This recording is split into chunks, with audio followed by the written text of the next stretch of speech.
The night my father disowned me, I lost a fortune. I lost my home. I lost my last name. But I found the one thing money could never buy. His name was Ethan Brooks, and he was standing beside an old pickup truck with sawdust still clinging to his boots. If someone had told me that walking away from a mansion would become the greatest decision of my life, I would have laughed. Instead, I cried. For years. My name is Charlotte Whitmore, and this is the story of how my wealthy family threw me away because I fell in love with a carpenter, and how, years later, they came knocking on my door asking for help.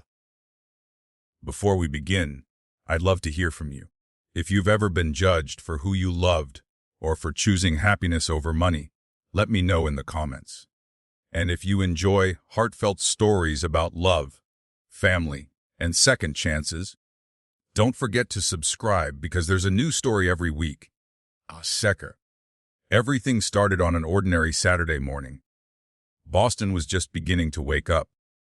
The sidewalks were still damp from an overnight rain, and the air smelled fresh.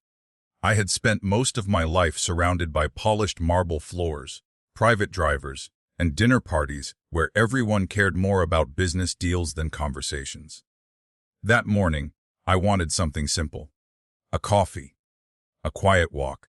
A few hours where nobody expected me to be Richard Whitmore's daughter. I parked a few blocks away from Beacon Street and wandered into a neighborhood I'd rarely visited.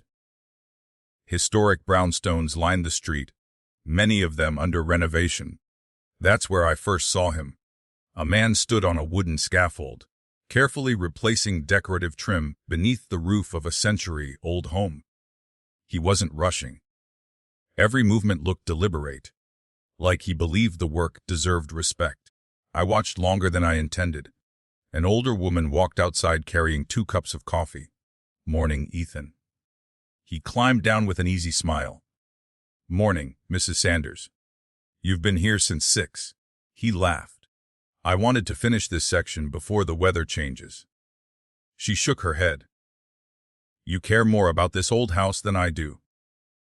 He looked back toward the weathered wood. It survived 100 years.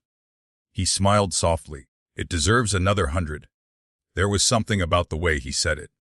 No arrogance, no performance. Just quiet pride. I didn't realize I was staring until he noticed me. He smiled politely. "Morning." I felt ridiculous. "Morning." "A Mrs. Sanders smiled at me. "He's the best carpenter I've ever hired." Ethan chuckled. "Don't scare away future customers. I tell the truth." I laughed before I could stop myself. For reasons I couldn't explain, I stayed. We talked about old houses, about architecture, about restoring things instead of replacing them. It wasn't a conversation anyone in my world would have appreciated. Most people I knew measured value by price. Ethan measured value by craftsmanship. When I finally glanced at my watch, nearly 45 minutes had passed. "I should probably get going." "It was nice meeting you," he said. "You too." I walked away smiling. That should have been the end. Instead, I found excuses to return. Sometimes I brought coffee. Sometimes I simply walked past.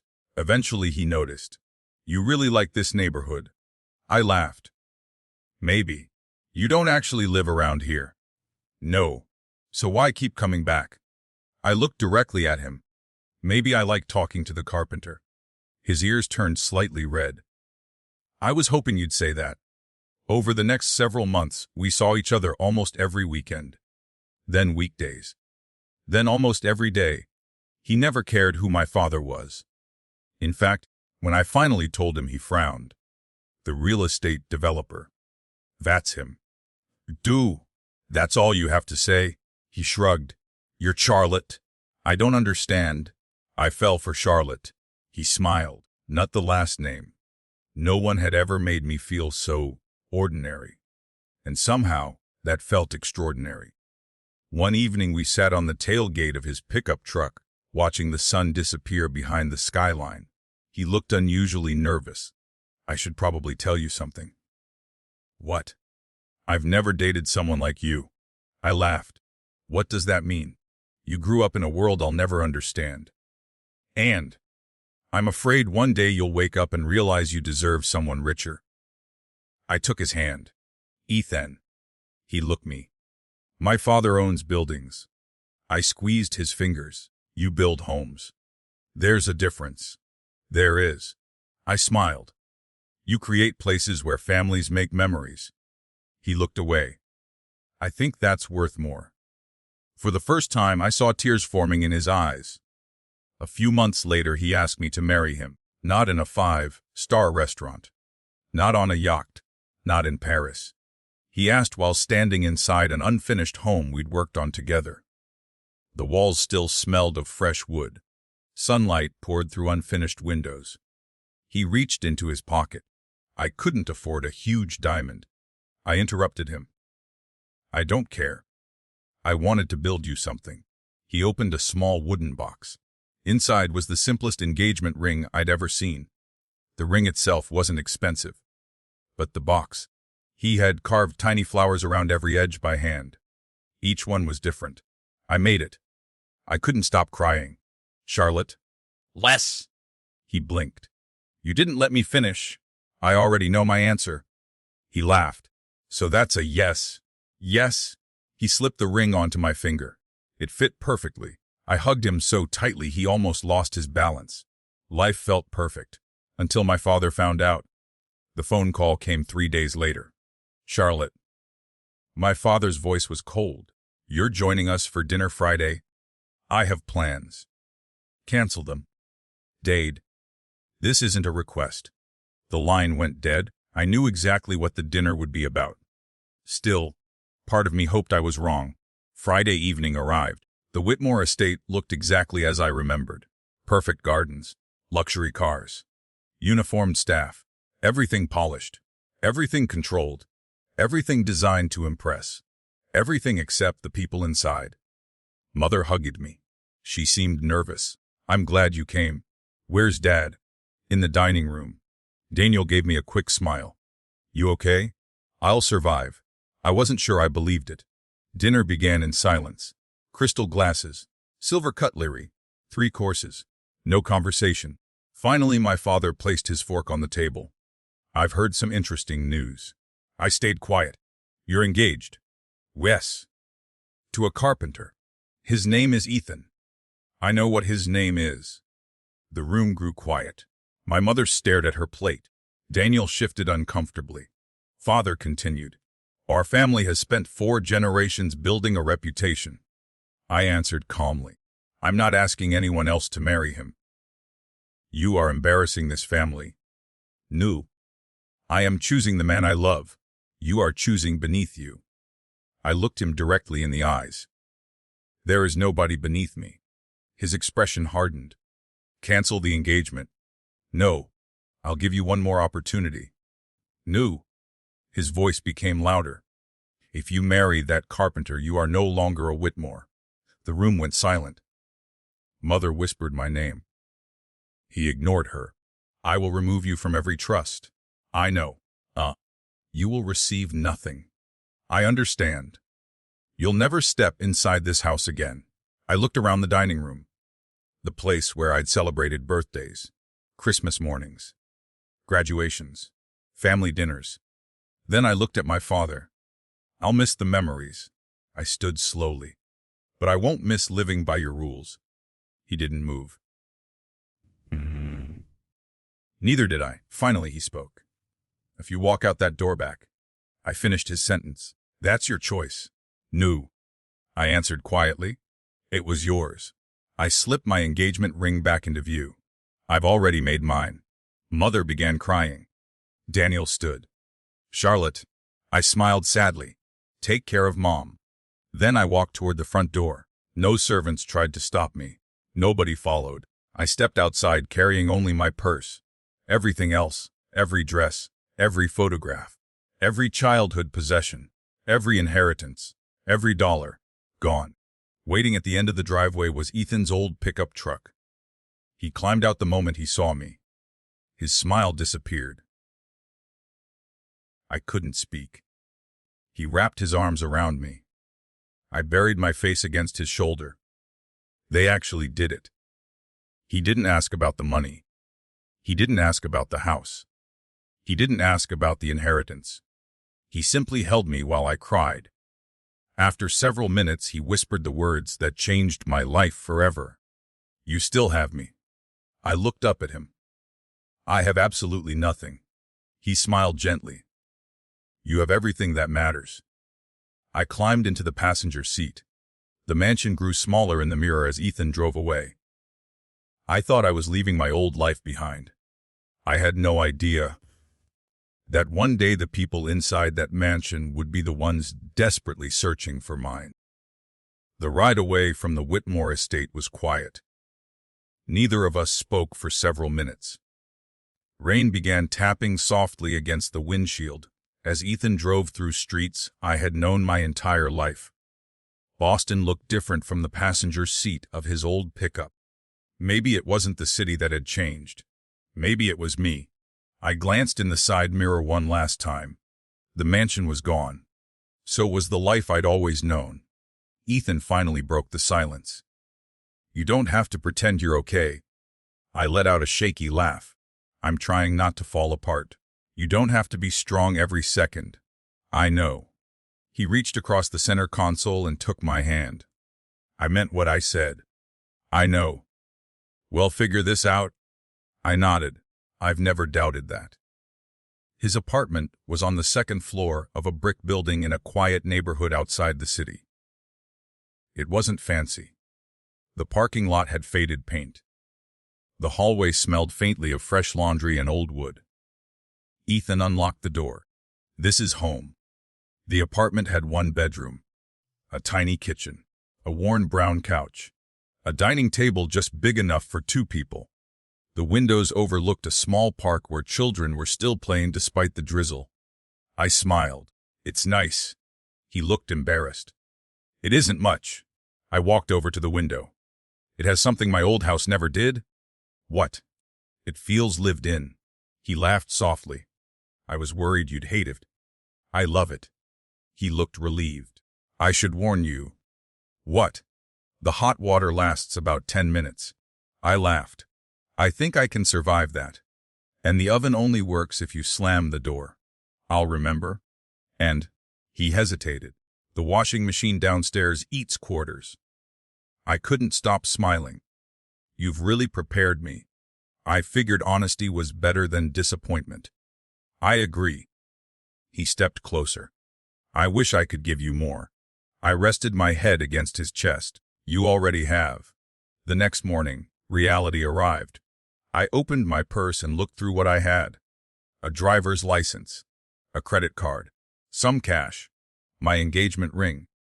By lunchtime, every Whitmore credit card had been canceled. Every bank account connected to the family trust had been frozen. Even my phone plan had been disconnected. I stared at the screen. No service. Ethan walked into the kitchen carrying 2 mugs of coffee. They moved fast. They always do. He sat beside me. "Are you angry?" I thought I would be. "And?" "I'm mostly sad." He nodded. "You miss them." "I miss the family I thought I had." That afternoon, we went back to the apartment after buying a prepaid phone with cash Ethan had saved. As we climbed the stairs, an elderly neighbor smiled warmly. "Morning, Ethan." "Morning, Mrs. Collins." She noticed me. "So this must be Charlotte." Ethan looked surprised. "How did you know?" She laughed. "You've been smiling for months?" My face turned red. "Mrs. Collins reached over and squeezed my hand. "Anyone who makes this young man smile that much is welcome here." It was such a simple sentence. Yet it meant more than all the polite compliments I'd heard at charity galas. For the first time since leaving home, I felt accepted. The following Monday, Ethan left before sunrise. "I'll be home around 6. I'll make dinner." "You don't have to." "I want to." He kissed my forehead. "I'll see you tonight." The apartment felt strangely quiet after he left. For years I had been surrounded by housekeepers, assistants, chauffeurs, and endless activity. Now, it was just me. I opened every cabinet. The dishes didn't match. The mugs were chipped. Half the frying pans had loose handles. One shelf leaned slightly to one side. I smiled. Nothing was perfect. Everything felt real. I spent the morning cleaning. Not because it needed it. Because I needed something to do. Around noon I realized something that made me laugh out loud. I had absolutely no idea how to grocery shop. Growing up, food simply appeared. Someone else planned it. Someone else bought it. Someone else cooked it. Standing in the supermarket with a shopping cart, I found myself staring at 20 different kinds of pasta. An employee noticed my confusion. "Can I help you? I'm trying to figure out which one people actually buy." He grinned. "Honestly, please. Whatever's on sale." I laughed. I guess that's good advice. By the time I reached the checkout, I'd spent nearly 20 minutes comparing prices. It felt strange. Then it felt satisfying. Every dollar mattered. For the first time in my life, I understood why. That evening Ethan walked through the door exhausted. The smell of spaghetti filled the apartment. He smiled immediately. "You cooked." I tried. He looked at the slightly burned garlic bread. "I love it already." Halfway through dinner he took another bite. "This might be the best meal I've ever had." I narrowed my eyes. "You're lying." "I'm absolutely lying." I burst into laughter. "The pasta's overcooked." "A little." "The bread is burned. Only around the edges." "The salad has too much dressing." I was trying to avoid mentioning that. We laughed until tears rolled down our faces. Neither of us cared about the food anymore. We were simply happy to be sitting across from each other. Later that night, Ethan spread several papers across the coffee table. "What are these?" "My business plans." "You've been working on this." "For years." I picked up one of the folders. Blueprints. Financial estimates. Equipment lists. Customer projections. "You want your own company?" He nodded. "I always have." "Why haven't you done it?" He smiled sadly. "I've never had enough savings." I looked around the apartment. "You've been sacrificing your dream just to stay afloat." "That's life." "No." I shook my head. "That's survival." He folded the papers carefully. "Maybe someday." I looked at him. "No," he frowned. "Not someday. We'll make it happen." Wah.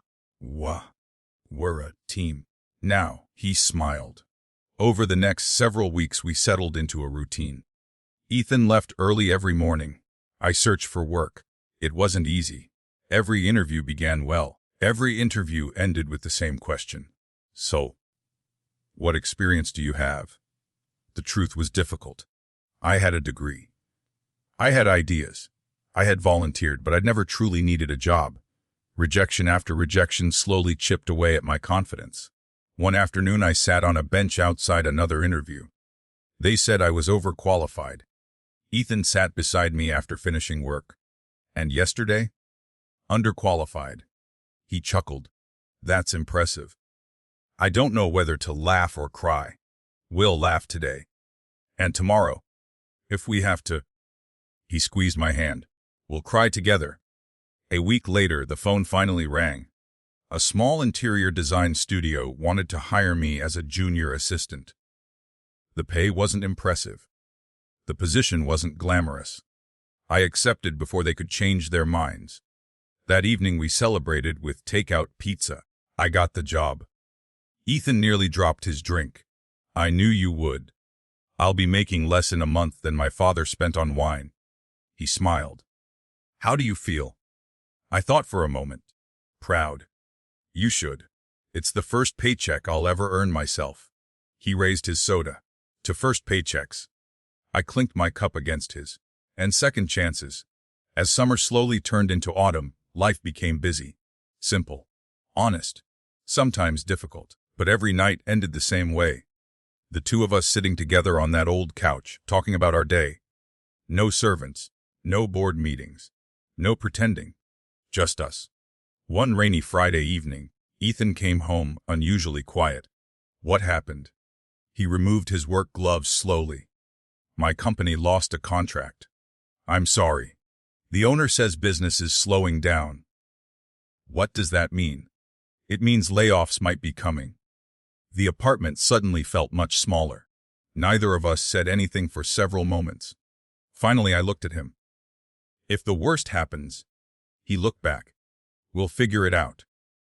A tired smile crossed his face. I think I've heard those words before. And they're still true. He reached across the table and took my hand. Outside, the rain continued falling. Inside, neither of us realized that the challenge ahead wouldn't simply test our finances. It would become the first real test of the promise we'd made to build a life together.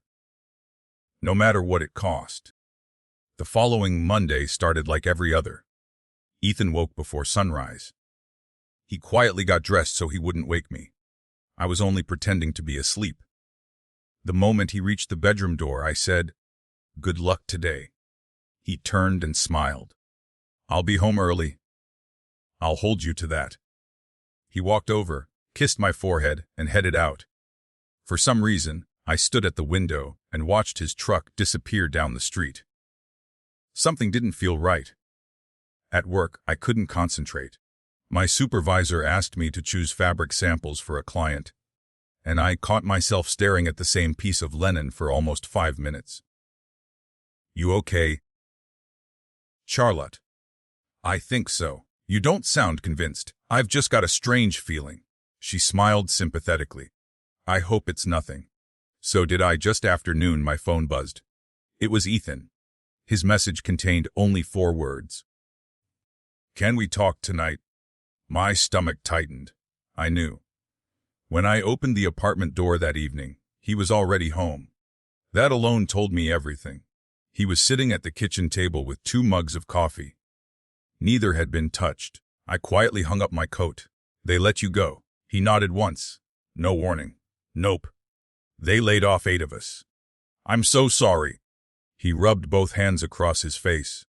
The owner was apologizing the whole time. "I know." He said business has slowed down so much he couldn't keep everyone. I walked over and wrapped my arms around him. For a long moment, neither of us spoke. Finally, he whispered, "I feel like I failed you." I pulled back immediately. "Don't ever say that again." "You didn't fail me. I can't even provide for us. You've provided something far more important." He looked confused. "You've never stopped showing up." A small smile appeared. "I suppose that's worth something." "It means everything." That night we spread every bill across the coffee table. Rent, utilities, insurance, groceries, gas. The numbers weren't impossible, but they were close. Ethan reached for a notebook. "I've got some savings." "We don't touch those. They're for emergencies." "This qualifies." He shook his head. "Nope. They're for starting the business." "What if we never get there?" He smiled. "Then we'll start later." I looked directly at him. "No." He frowned. "I married a man with a dream. I'm not watching that dream disappear because life got difficult." He laughed softly. "You can be incredibly stubborn. I learned from my father." That made both of us laugh. It was the first laugh we'd shared all evening. The next morning, Ethan started looking for work. Construction companies, cabinet shops, remodeling crews, furniture makers. He filled out applications everywhere. Every evening he came home a little more tired. Not physically, emotionally. After 2 weeks, he finally admitted what he had been avoiding. "I don't think I want another job." I looked up from my laptop. "What do you mean?" "I've spent 15 years making other people successful." He sat across from me. "What if this is the push I needed?" "You mean my own company?" I smiled. "I was wondering when you'd finally say it." He looked surprised. "You aren't scared?" "Oh, I'm terrified." "Then why are you smiling?" "Because every great story starts with someone taking a risk." He laughed. "I hope you're right." "So do I." The next several days became a blur. We turned the apartment into a temporary office. The dining table disappeared beneath notebooks, sketches, price lists, and business forms. Our tiny living room looked more like an accountant's office than a home. One afternoon I found Ethan staring at a blank sheet of paper. What's wrong? I need a company name. I sat beside him. What matters most to you? He thought for a moment. Doing things the right way. What kind of work? Restoring old homes. I wrote 4 words. Brooks Heritage Restoration. I stress, he read them twice. Then a third time. I like it. You do? It sounds like something people can trust. I smiled. Then that's your company. He carefully circled the name. For the first time since losing his job, he looked excited. Unfortunately, excitement didn't pay the bills. A week later, we checked our bank balance. Silence filled the apartment. We're getting close. I know. We may have to cut back even more. I looked around. What else is there to cut? He smiled sadly. I was hoping you knew. The following Saturday, we held our first garage sale. There wasn't much to sell. A television, a bookshelf, some old kitchen appliances, an extra chair, a bicycle Ethan rarely used. Neighbors wandered by throughout the morning. Most people bought small things. One elderly man picked up the old bookshelf. Solid wood. It is, Ethan replied. They don't make them like this anymore. No. The man smiled. Neither do carpenters. Ethan laughed. I appreciate that. As the man walked away, I leaned closer. You know what I noticed? What? Every time someone talks to you about wood or houses. What about it? Oh, your face lights up. He shrugged. I love the work. People can tell. That evening we counted the money. It wasn't much, but it would cover groceries for nearly 2 weeks. I smiled. We earned this. We did. It feels different. It does. A few days later, I came home carrying exciting news. My boss loved my presentation. Ethan looked up immediately. Really? They're letting me work directly with clients. Already. I guess they trust me. He grinned. I never doubted they would. And I paused dramatically. They're giving me a raise. He stood up so quickly his chair nearly tipped over. Charlotte! It's not huge. I don't care. He hugged me tightly. I'm proud of you. Later that night we celebrated with hamburgers from the diner down the street. Nothing fancy. Just 2 people sharing fares and talking about dreams. Halfway through dinner, Ethan grew quiet. What are you thinking? I wish your family could see you. Why? They'd realize what they threw away. I shook my head. They aren't ready. Maybe someday. Maybe. The truth was, I had stopped wondering whether my father would call. He had made his choice. So had I. One crisp October morning, Ethan loaded his toolbox into the truck. Job interview. Sort of. What do you mean? A friend knows someone who needs help repairing an old porch. That sounds promising. It isn't much. It doesn't have to be. He smiled. I'll take anything. Hours passed. Then my phone rang. It was Ethan. His voice sounded completely different. Charlotte, what happened? I think you should come see this. See what? The house. What house? The one with the porch. There was a long porch. It's incredible. I'm on my way. 40 minutes later, I pulled onto a quiet street lined with beautiful century-old homes. Most had been lovingly maintained. One hadn't. At the end of the block stood a magnificent Victorian house. The paint was peeling. Several windows were boarded up. The porch leaned dangerously to one side, but beneath the neglect, it was beautiful. Ethan walked toward me with a smile I hadn't seen in weeks. What do you think? I think it deserves another 100 years. His eyes widened. You remembered. I remember everything. An older gentleman stepped onto the porch. You must be Charlotte. I am. I'm Thomas Bennett. He extended his hand. Ethan's told me a little about you. I smiled. It's nice to meet you. He looked at Ethan. This young man spent 20 minutes talking about how he'd restore this house. Ethan looked embarrassed. I'm sorry. I got carried away. Thomas laughed. No. He looked back at me. He reminded me why I bought this place 40 years ago. Then he turned to Ethan. I was only planning to hire someone to fix the porch. He paused. But I think I'd rather hire someone who sees the whole house. Ethan stared at him. You mean? I want you to tell me how you'd bring this old beauty back to life. And neither of us spoke. It wasn't a contract. Not yet. It was something even more valuable. A chance. As we drove home that evening, Ethan kept glancing in the rearview mirror as though the house might disappear. Finally, he smiled. I think today might change everything. I looked at him. I have a feeling you're right. And neither of us knew it then, but the old Victorian at the end of that quiet street was about to become the foundation for everything we had dreamed of building together. I don't think either of us slept much that night. Every few hours one of us would wake up. Are you awake? Yeah. What are you thinking? The house. We both laughed. It was impossible not to. For months we'd been worrying about rent, groceries, and keeping the lights on. Now, for the first time, we were worrying about possibility.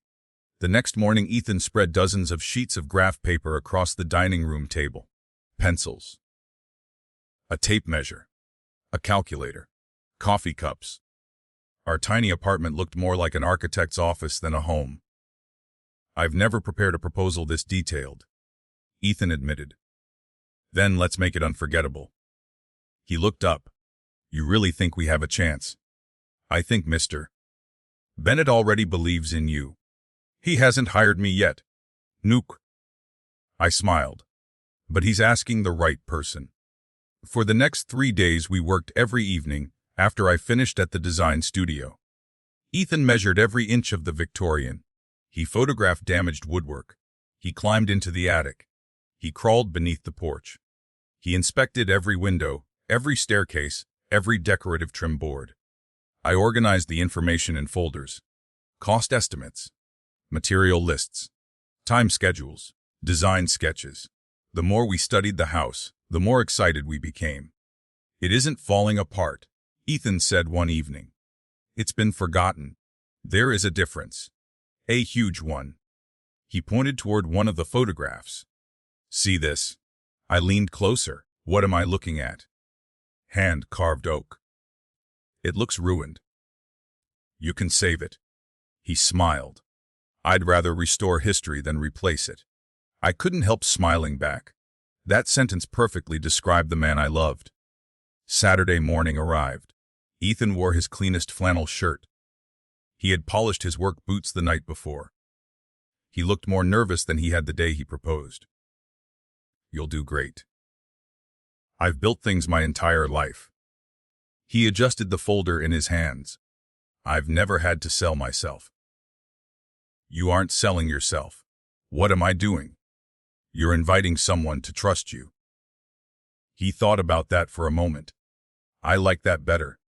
The Mr. Bennett welcomed us into the old house with 2 steaming cups of coffee. I've been looking forward to this. So have we. They spent nearly 2 hours walking through every room. Unlike many wealthy homeowners Ethan had worked for in the past, Mr. Bennett listened. Really listened. When Ethan explained why original wood should be preserved, he listened. When Ethan described repairing century-old staircases instead of replacing them, he listened.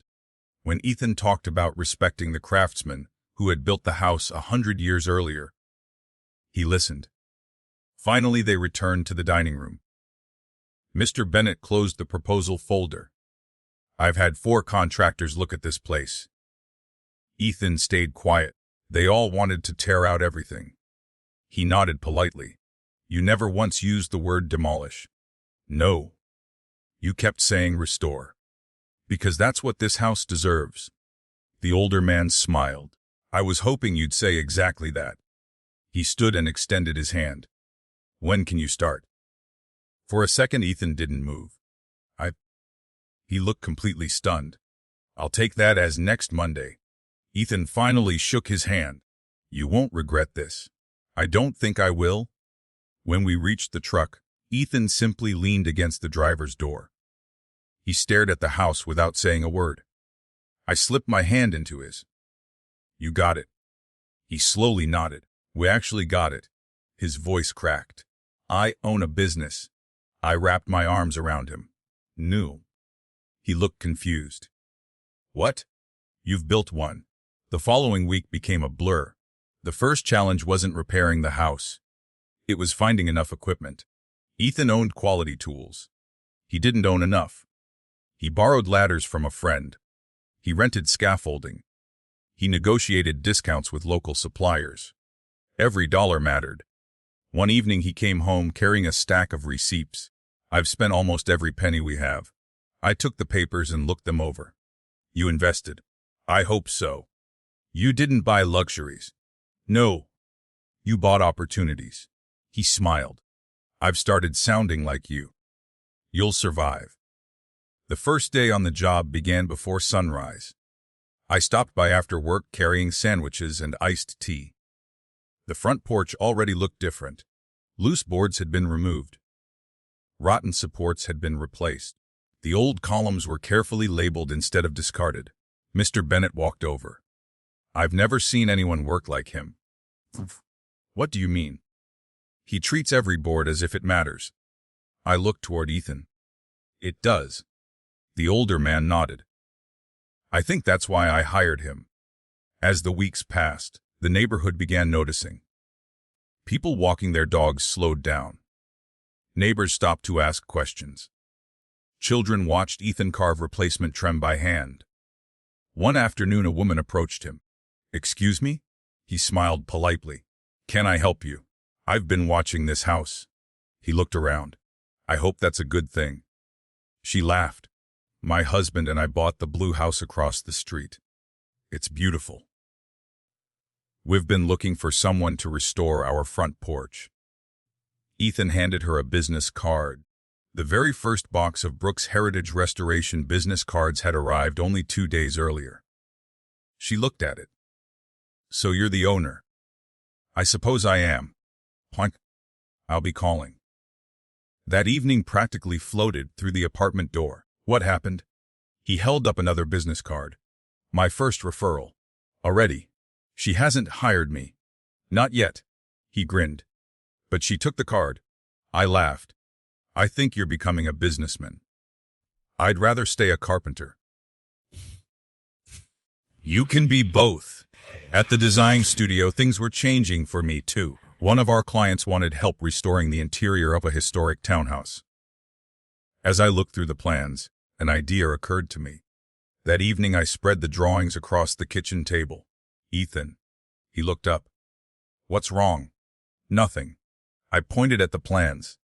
What if we worked together? He frowned. I don't understand. I design interiors. You restore homes. I already recommend contractors to clients. His eyes widened. You could recommend me. I could. And you could help my clients. I smiled. Exactly. He sat back in his chair. I never even thought about that. Neither did I. Until now. From that moment on, our dreams stopped running beside each other. They began moving together. The Victorian house slowly came back to life. Fresh paint highlighted every carved detail. The porch stood perfectly level again.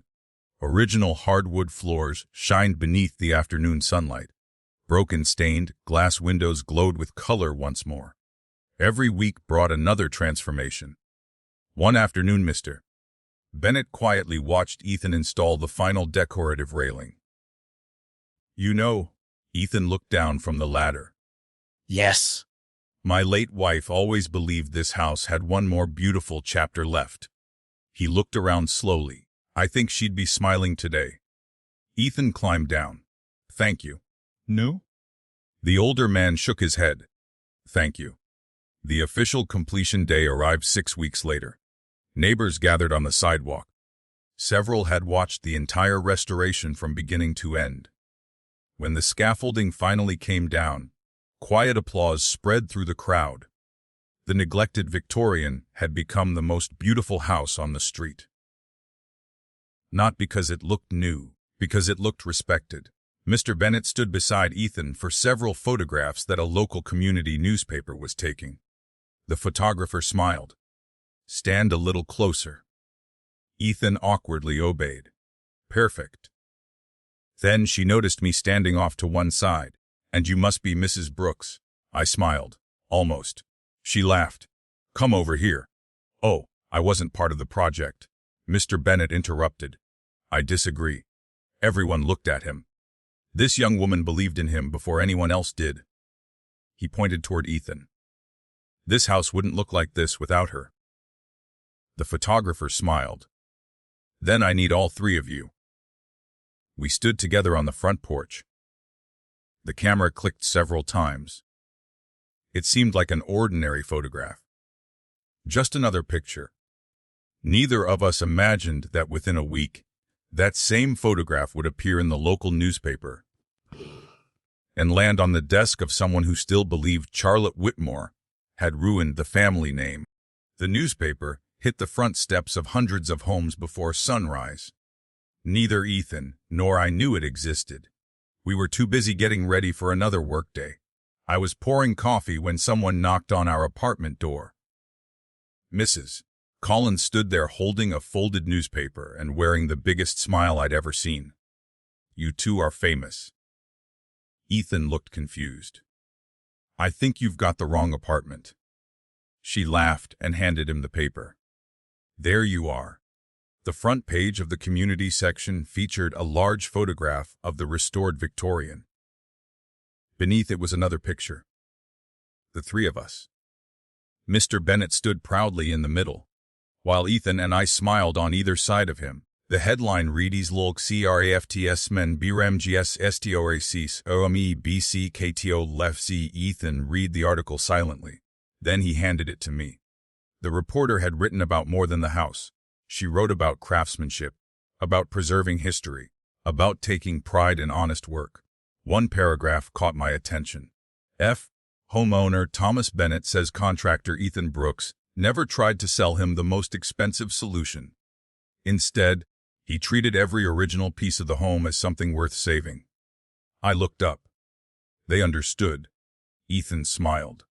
They really did. Mrs. Collins folded her arms. I've lived here for 22 years. We looked at her. I've never seen anyone get this kind of attention from restoring one house. Ethan shrugged. I was just doing my job. She pointed toward the newspaper. That's exactly why people noticed. By the time we left the apartment, Ethan's phone had already rung twice. The first caller wanted an estimate for restoring old windows. The second needed help repairing a farmhouse porch. By lunchtime, there were 3 voicemail messages waiting. That evening, we sat at the kitchen table surrounded by notepads. Let's see. Ethan flipped through his notebook. 1 estimate tomorrow. 2 on Thursday. Another on Saturday. He looked up. I don't know how to do all of these. You don't have to do them all this week. I don't want anyone waiting. I smiled. Welcome to owning a business. He laughed. I thought success would feel different. How does it feel? Little terrifying. Good. He looked surprised. Really? It means you care. Over the next month, our calendar filled steadily. Not quickly. Not dramatically. 1 customer became 2. 2 became 4. 4 became 7. Most of the work wasn't glamorous. Replacing porch columns, repairing old staircases, restoring wooden shutters, fixing water-damaged trim. But every customer seemed to know someone else who needed help. Ethan never advertised. He didn't need to. People trusted recommendations more than advertisements. One Friday afternoon, I visited one of his job sites after work. A middle-aged couple was walking through their newly restored living room. The wife ran her fingers across the original oak molding. I thought we'd have to replace all of this. Ethan smiled. So did everyone else. Her husband looked around quietly. It feels like the house remembers who it used to be.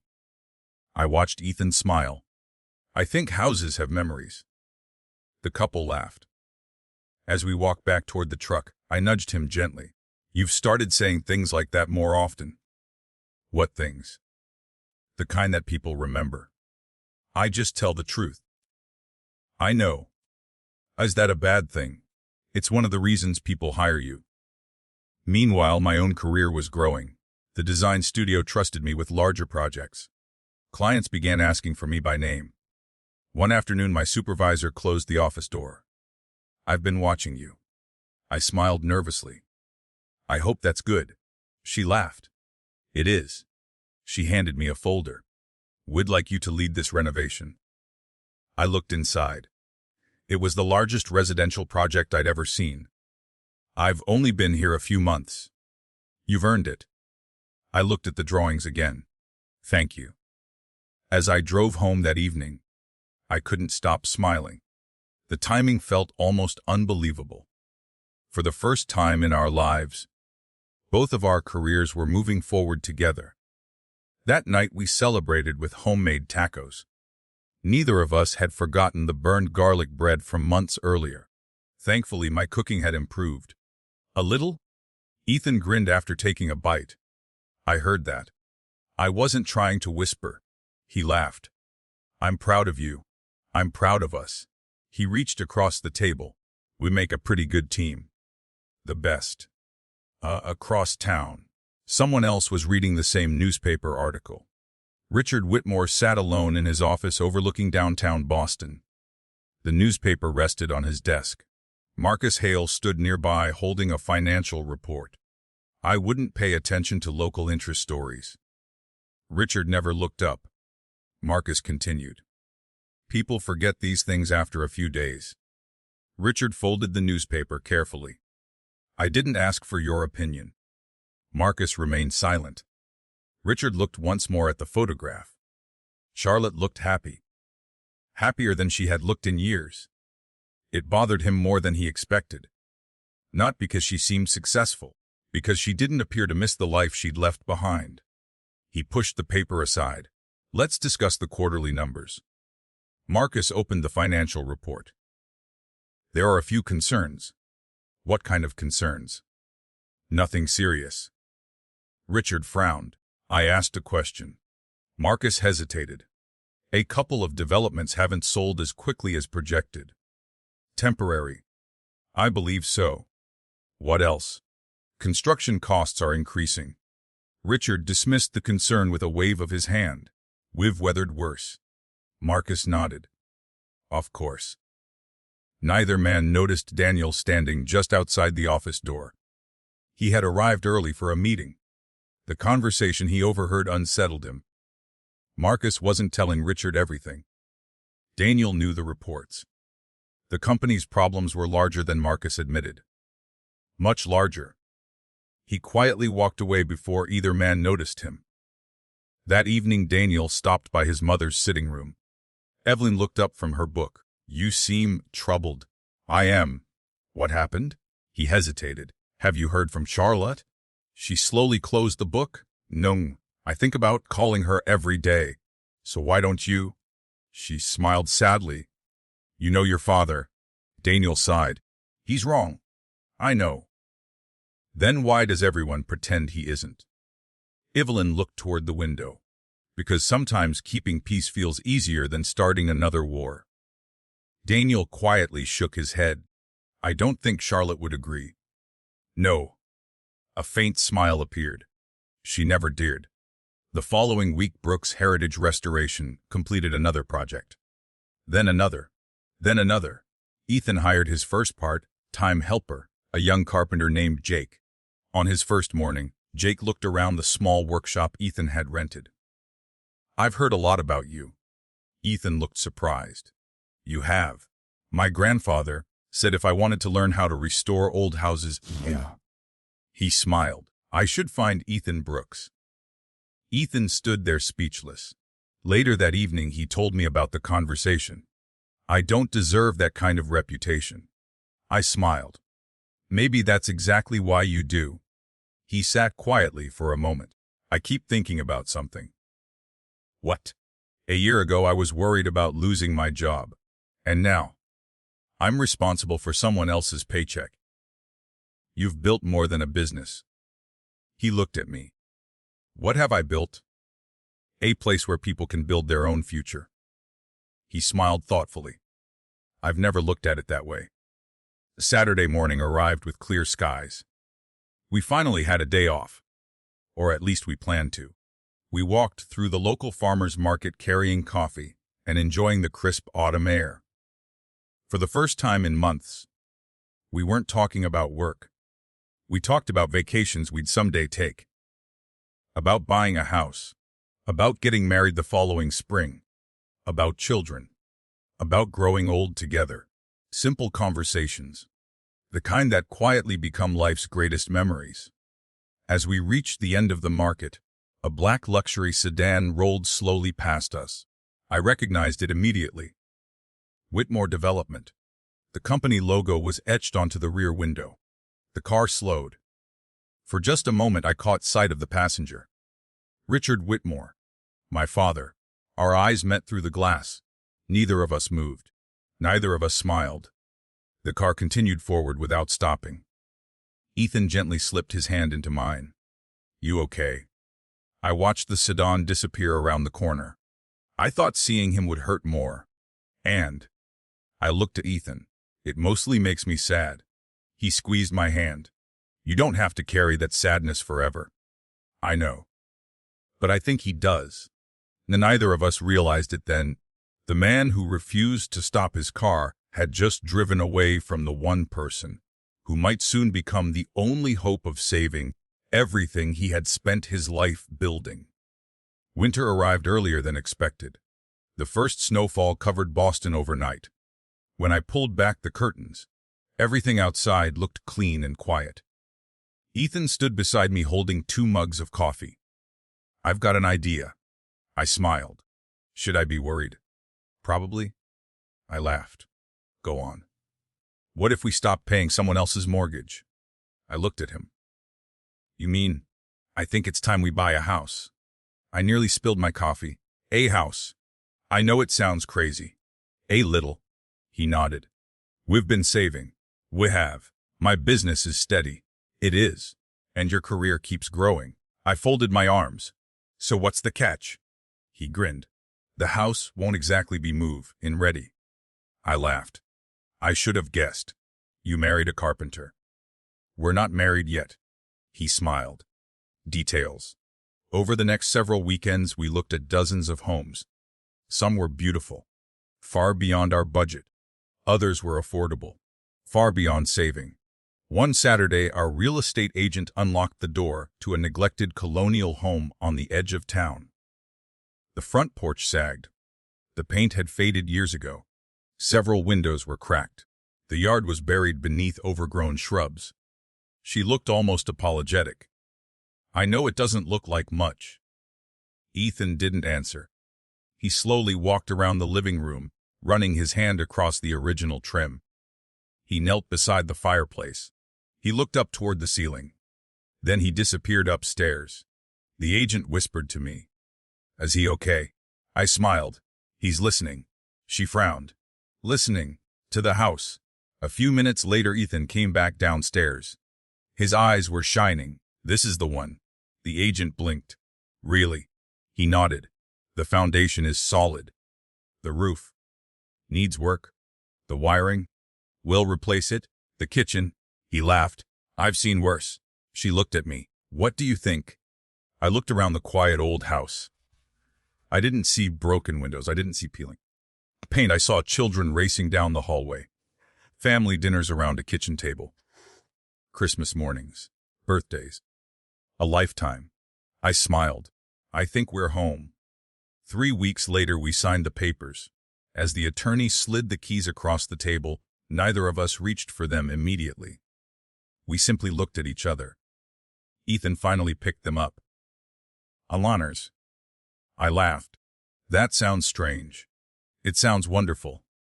The first evening inside the house was unforgettable, mostly because there was almost no furniture. We carried in 2 folding chairs, a small cooler, a pizza, and an old radio. We sat in the middle of the empty living room. Snowflakes drifted past the windows. The heater rattled loudly every few minutes. Ethan looked around. "It's perfect." I looked at the cracked walls. "It needs us." He nodded. "So did we." Every evening after work became another chapter in rebuilding the house. I removed old wallpaper. Ethan repaired damaged floors. We painted, cleaned, measured, hammered, swept. Sometimes we worked until midnight. Sometimes we accomplished almost nothing. But every day the house looked a little more alive.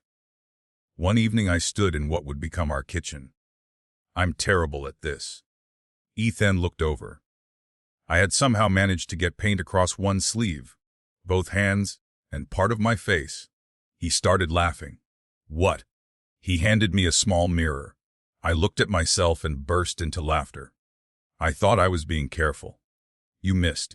Apparently. He gently wiped a streak of paint from my cheek. I think blue suits you. It absolutely does not. He smiled. I don't know. I liked it. As spring approached, the house slowly transformed. Fresh white trim replaced weathered boards. The hardwood floors glowed once again. Sunlight poured through newly restored windows. Neighbors began stopping to introduce themselves. One afternoon, an older gentleman walked across the street carrying a pie. I figured new neighbors shouldn't have to cook tonight. I smiled. Thank you. He looked toward Ethan. I've been watching you work. I hope that's a good thing. It is. He pointed toward the porch. Most people would have replaced it. Ethan nodded. It still had good bones. The man smiled. My father used to say the same thing. As he walked away, I quietly said, people trust you before they even know you. Ethan shrugged. I just try to do good work. Exactly. His business continued growing. Not overnight. Not because of luck. Because every customer recommended him to someone else. He hired another carpenter. Then another. Each new employee received the same speech on the first morning. We don't take shortcuts. We don't sell work people don't need. And every home deserves respect. One afternoon I asked him why he always ended with that sentence. He smiled. Because people aren't just paying for repairs. What are they paying for? Peace of mind. I nodded. They're trusting us with memories. Exactly. My own career continued moving forward as well. Several clients specifically requested that Ethan handle restoration while I designed the interiors. Without planning it, we built something unique. People didn't hire two businesses. They hired one team.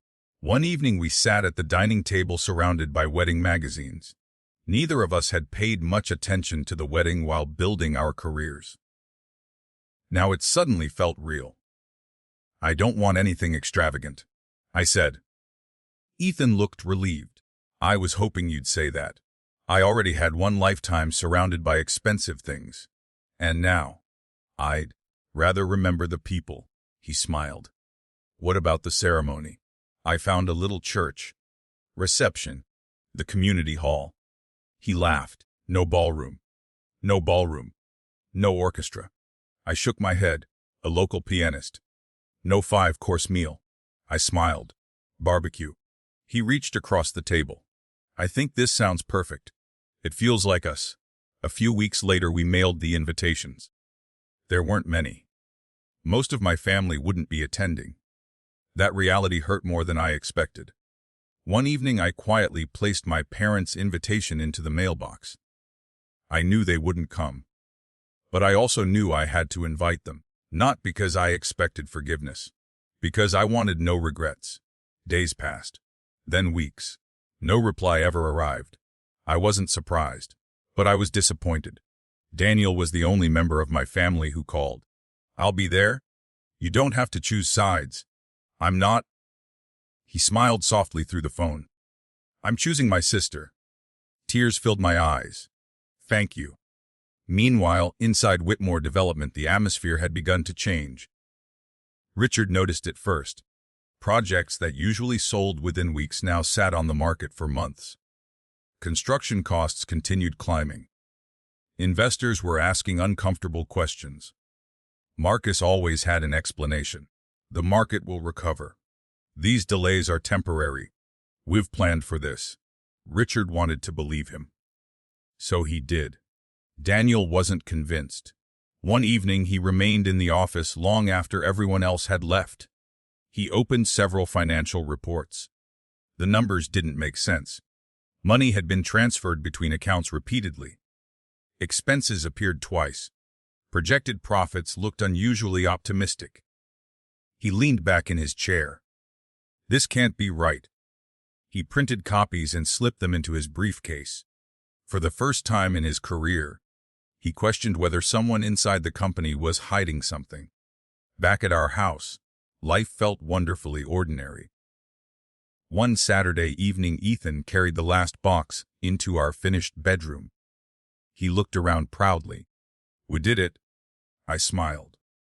"Not quite." "What did we miss?" I walked to the front door. Outside, the porch light hadn't been installed yet. We worked together for another hour. As the sun disappeared below the trees, Ethan flipped the switch. Warm light spilled across the front porch. For a long moment, we simply stood there. The house no longer looked abandoned. It looked welcoming. It looked loved. It looked like home. Ethan slipped his arm around my shoulders. "You know what I was thinking?" "What?" "The day you left your father's house." I looked up at him. "I thought I was bringing you to a tiny apartment." He smiled. "I never imagined we'd end up here." I leaned against him. Neither did I. The little house stood quietly beneath the evening sky. It wasn't the biggest home. It wasn't the most expensive. But every wall had been repaired by our own hands. Every room held a memory. Every corner represented another promise we'd kept to each other. Neither of us knew that while we were building the home, we'd always dreamed of Someone inside Whitmore Development was quietly dismantling the empire Richard Whitmore believed could never fall. 6 months after we moved into our house, I began measuring time differently. Not by days, not by weeks, by projects. The farmhouse starts Monday. The church windows are due next week. The Anderson restoration finishes on Friday. Every conversation seemed to revolve around schedules. Business was booming. Brooks Heritage Restoration had grown from one carpenter working alone into a small company with 4 full-time employees. It was everything Ethan had dreamed about. It was also beginning to consume him. One Tuesday morning, I woke before dawn. The other side of the bed was already empty. I walked downstairs. The kitchen light was on. Ethan stood at the counter with a notebook in one hand and a cup of coffee in the other. "What time is it?" He glanced at the clock. 5. "You've been awake since when?" "A little after 4. You need more sleep." He smiled without looking up. "I'll sleep when this project is finished."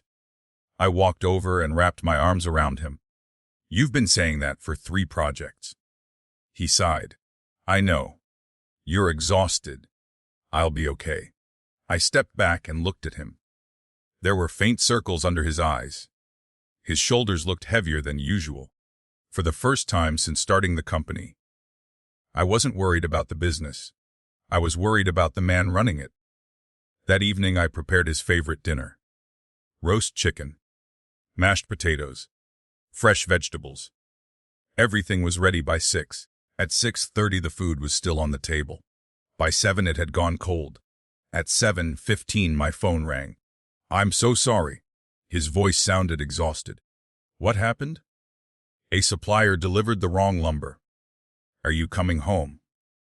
"I still have to drive across town and inspect tomorrow's job." I tried not to sound disappointed. "It's okay.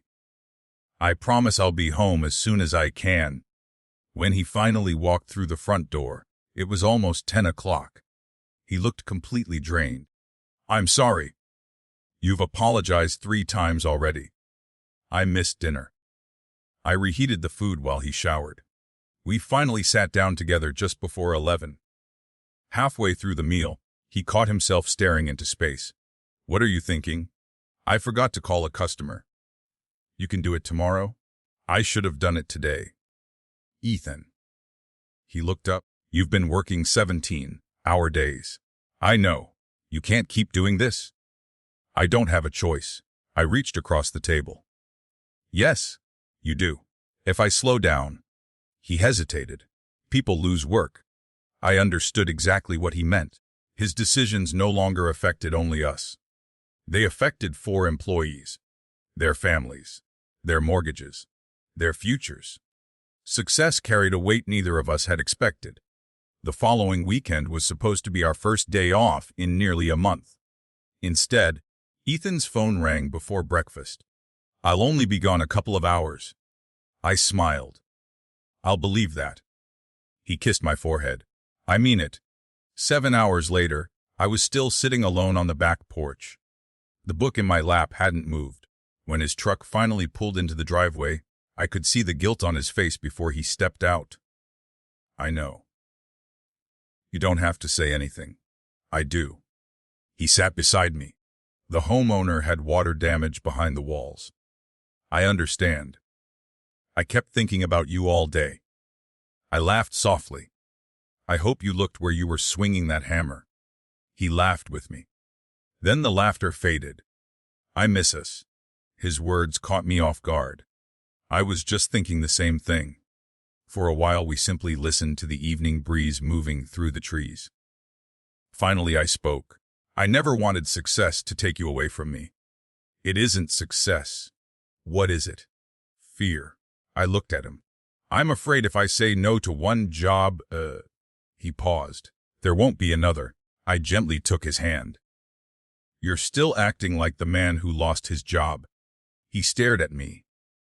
"But that man doesn't exist anymore." The word stayed with him. A few days later I stopped by one of the job sites after work. The crew was replacing decorative trim on an old Victorian home. Jake, who had become Ethan's first full-time employee, was carefully measuring a piece of cedar. "How's everything going?" He smiled. "Busy." "I can see that." He lowered his voice. "Can I tell you something?" "Of course." "He's trying to do everything himself." I glanced toward Ethan. "He checks every measurement, every invoice, every delivery, every customer." Jake shook his head. "He trusts us, but he doesn't trust himself to step away." That evening I waited until after dinner. "I visited the job site today." "Oh." I talked with Jake. Ethan smiled. "He's doing well. He also thinks you're working too much." His smile faded. "So now my employees are talking about me. They're worried." "I'm fine." "No." I said it gently. "You're surviving." I thought that was enough. It was. I reached for his hand. "When we had nothing." He looked down. "But now we have something worth protecting." "And what's that?"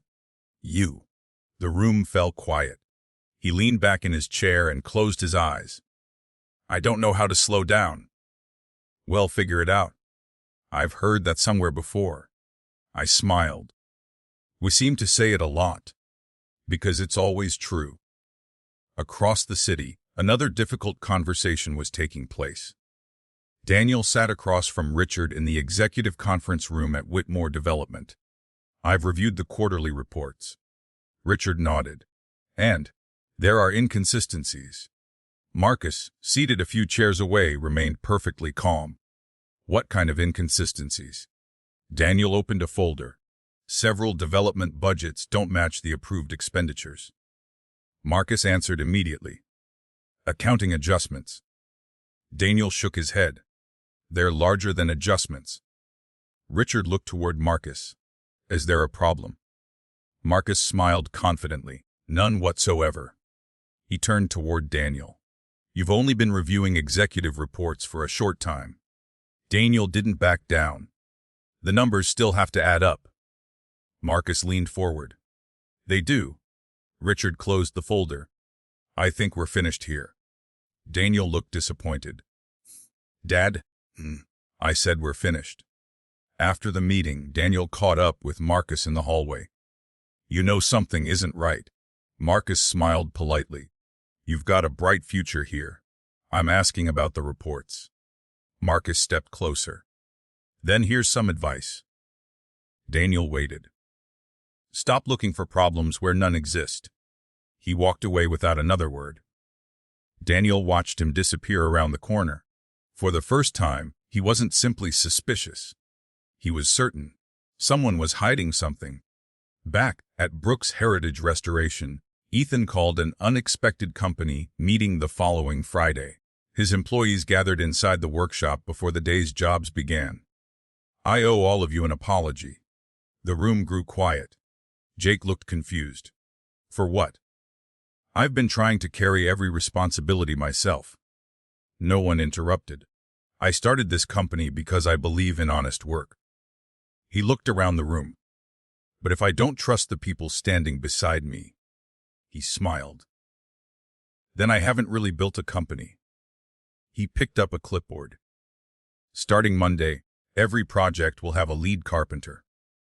Jake looked surprised. "You mean, I'm delegating?"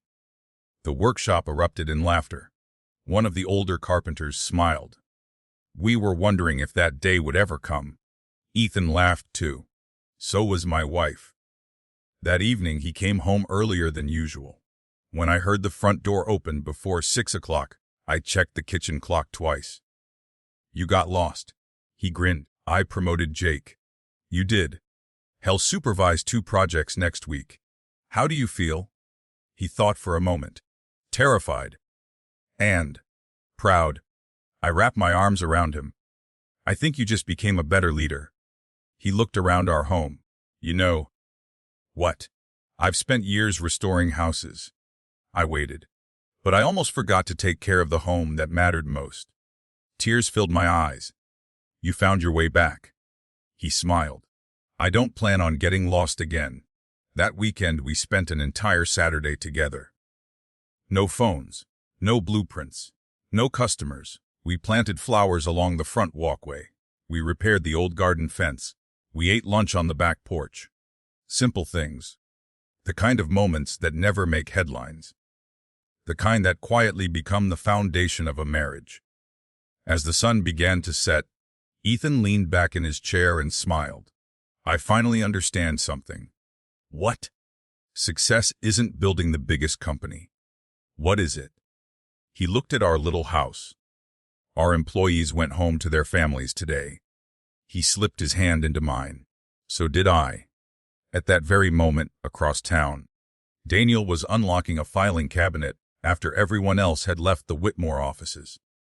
Hidden behind several financial binders was a folder marked as confidential. Inside were documents he had never seen before. As he read the first page, the color drained from his face.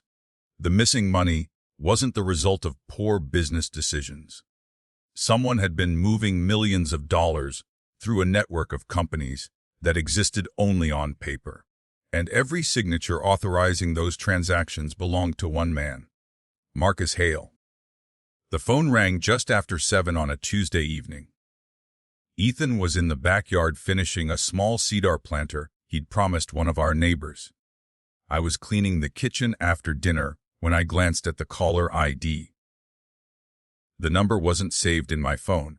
Something about it looked familiar. I answered anyway. "Hello." For a moment no one spoke. Then I heard a voice I hadn't heard in nearly 2 years. "Charlotte?" I froze. "Daniel?" "Yeah?" A smile spread across my face before I even realized it. "It's really you. I wasn't sure you'd answer. I've been hoping you would call." He let out a slow breath. "I've wanted to." "So why didn't you?" "I was a coward." I leaned against the kitchen counter. "No, you don't have to protect me." "I'm not." I spoke gently. "You were caught in the middle. I should have done more. You came to my wedding. I almost didn't make it." "I know." There was another long silence.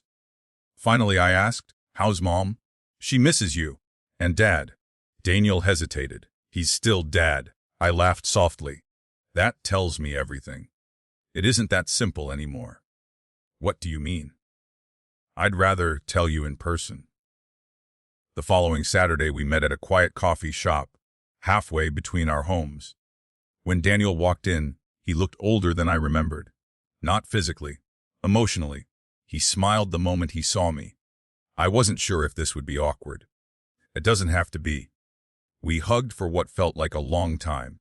When we finally sat down, neither of us knew where to begin. "So, He smiled. You look happy. I am. I can tell.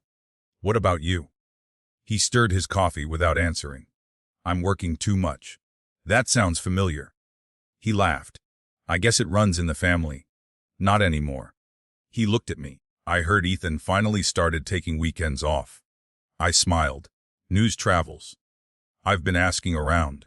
That surprised me. You have. I wanted to know how you were doing. You could have just called. I know. He looked embarrassed. I wasn't sure I deserved that. I reached across the table. You're my brother. You never stopped being that. His eyes became slightly watery. Thanks. For the next hour we talked about everything we'd missed. The wedding. The house. Ethan's business. My job. Old memories. Funny stories from childhood. For the first time in years, we simply acted like brother and sister again. Eventually the conversation changed. Daniel became serious. Charlotte? What is it? I need you to promise something. I'll try. If what I'm about to tell you ever gets repeated. He looked around the coffee shop. It could cost me my job. You have my word. He nodded. The company is in trouble? I frowned. What kind of trouble? Bigger than anyone realizes. I thought Dad's developments were doing well. So did everyone else. He lowered his voice. The numbers don't make sense. You mean profits? I mean millions of dollars. I stared at him. Missing? I don't know. You just said? I said they don't make sense. He took a careful sip of coffee. I've found transfers between companies that barely exist. Does Dad know? I don't think so. What about the board? I don't think they know either. Who's responsible? He looked toward the window before answering. I think it's Marcus. I couldn't hide my surprise. Marcus Hale? Daniel nodded. I don't have proof. But I've been collecting documents. Have you confronted him? I tried. What happened? He warned me to stop asking questions. A chill ran through me. Daniel? I know. This sounds dangerous.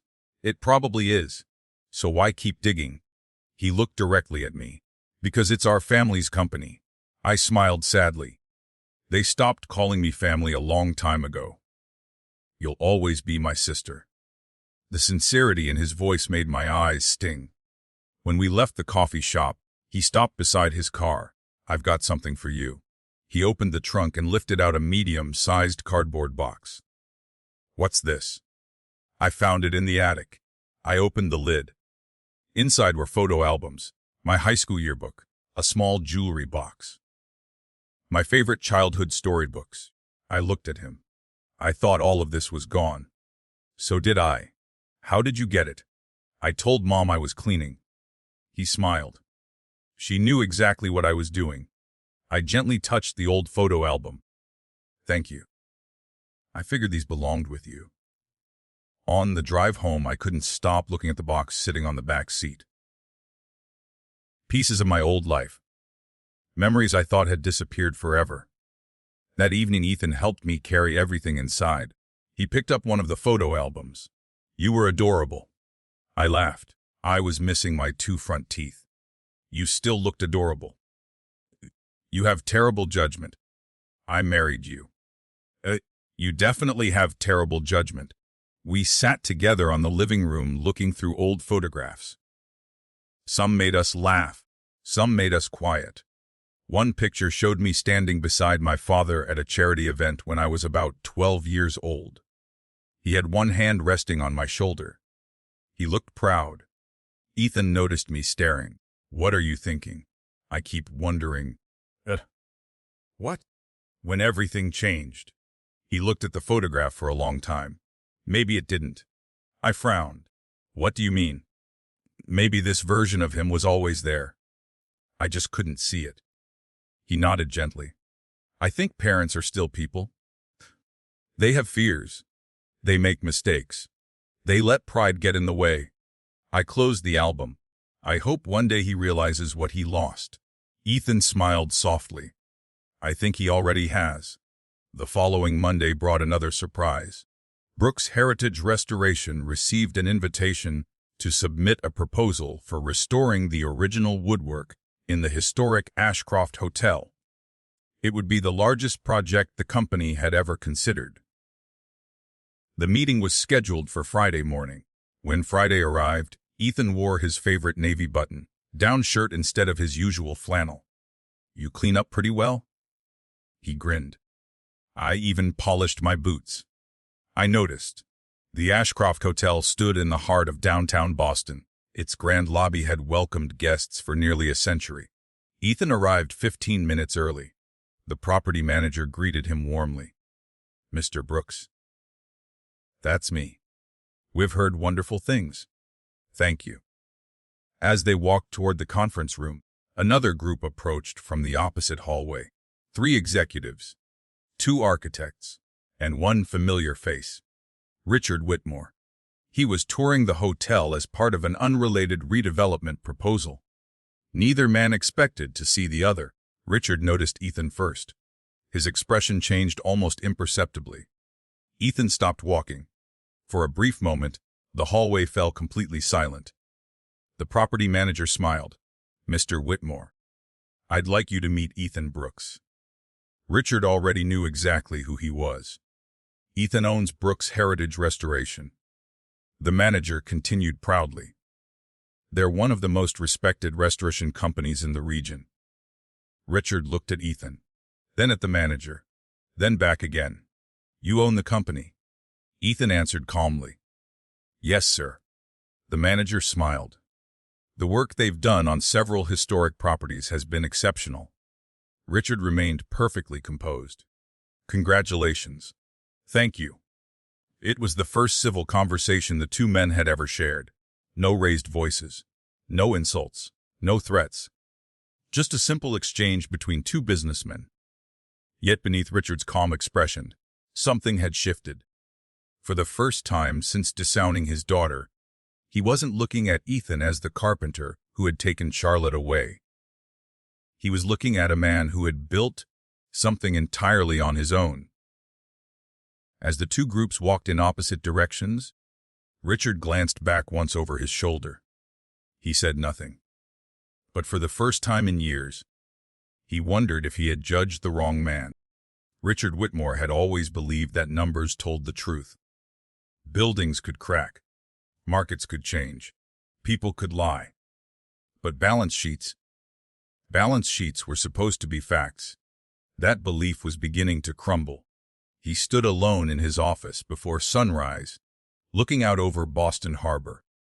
For 40 years he had built Whitmore Development into one of the most respected companies in New England. Every skyscraper on the skyline reminded him of another deal. Another risk, another victory. He had spent his entire life believing success came from staying in control. Lately, control felt like it was slipping away. A knock interrupted his thoughts. "Come in." Marcus Hale stepped inside, carrying another stack of reports. "Morning, Richard.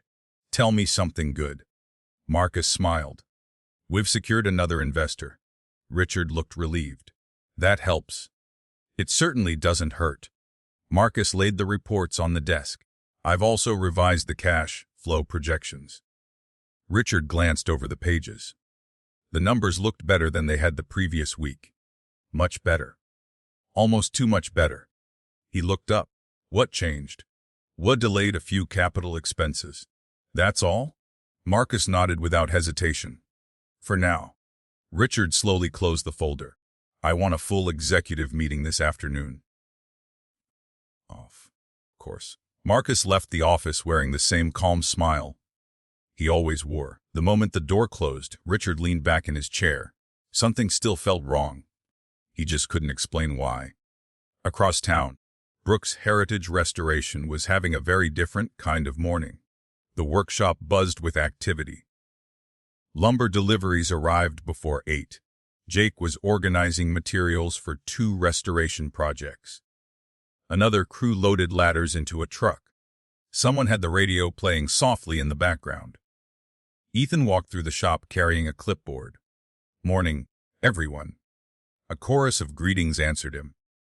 Jake held up a blueprint. Question about the Mitchell porch.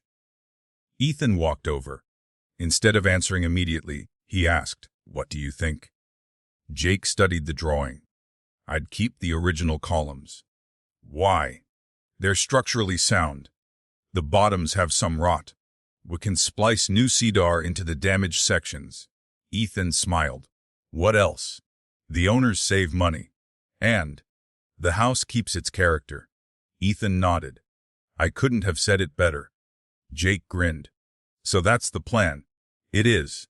As Ethan walked away, one of the newer carpenters laughed. "You always answer questions with another question." Ethan smiled. "That's how people learn." Charlotte arrived just before lunch carrying a large box. Jake looked inside. Homemade cookies. Charlotte smiled. "I figured everyone could use some encouragement." Within seconds, the entire crew surrounded the box. Someone laughed. "I think Mrs. Brooks is our favorite visitor." "I'm not Mrs. Brooks yet." Jake smiled. "Close enough." The workshop filled with laughter. Charlotte watched Ethan talking with his crew. There was something different about him now. Months earlier, he had tried to carry every responsibility himself. Now he listened, delegated, encouraged. The company no longer revolved around one man.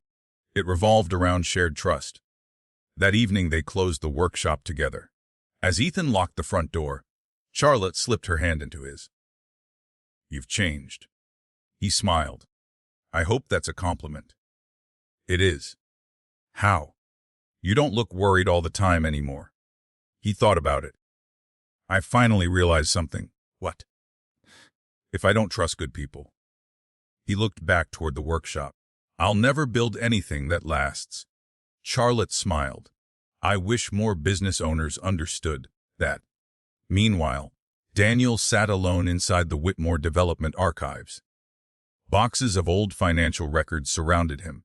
For 3 nights he had stayed after everyone else went home. Every new document raised more questions. One invoice led to another. One transfer uncovered another company. Each paper trail ended the same way. Marcus Hale. Daniel rubbed his tired eyes. This can't all be coincidence. He spread several statements across the desk. Construction payments had been approved for projects that didn't exist. Consulting fees had been sent to shell companies. Land purchases had been recorded twice.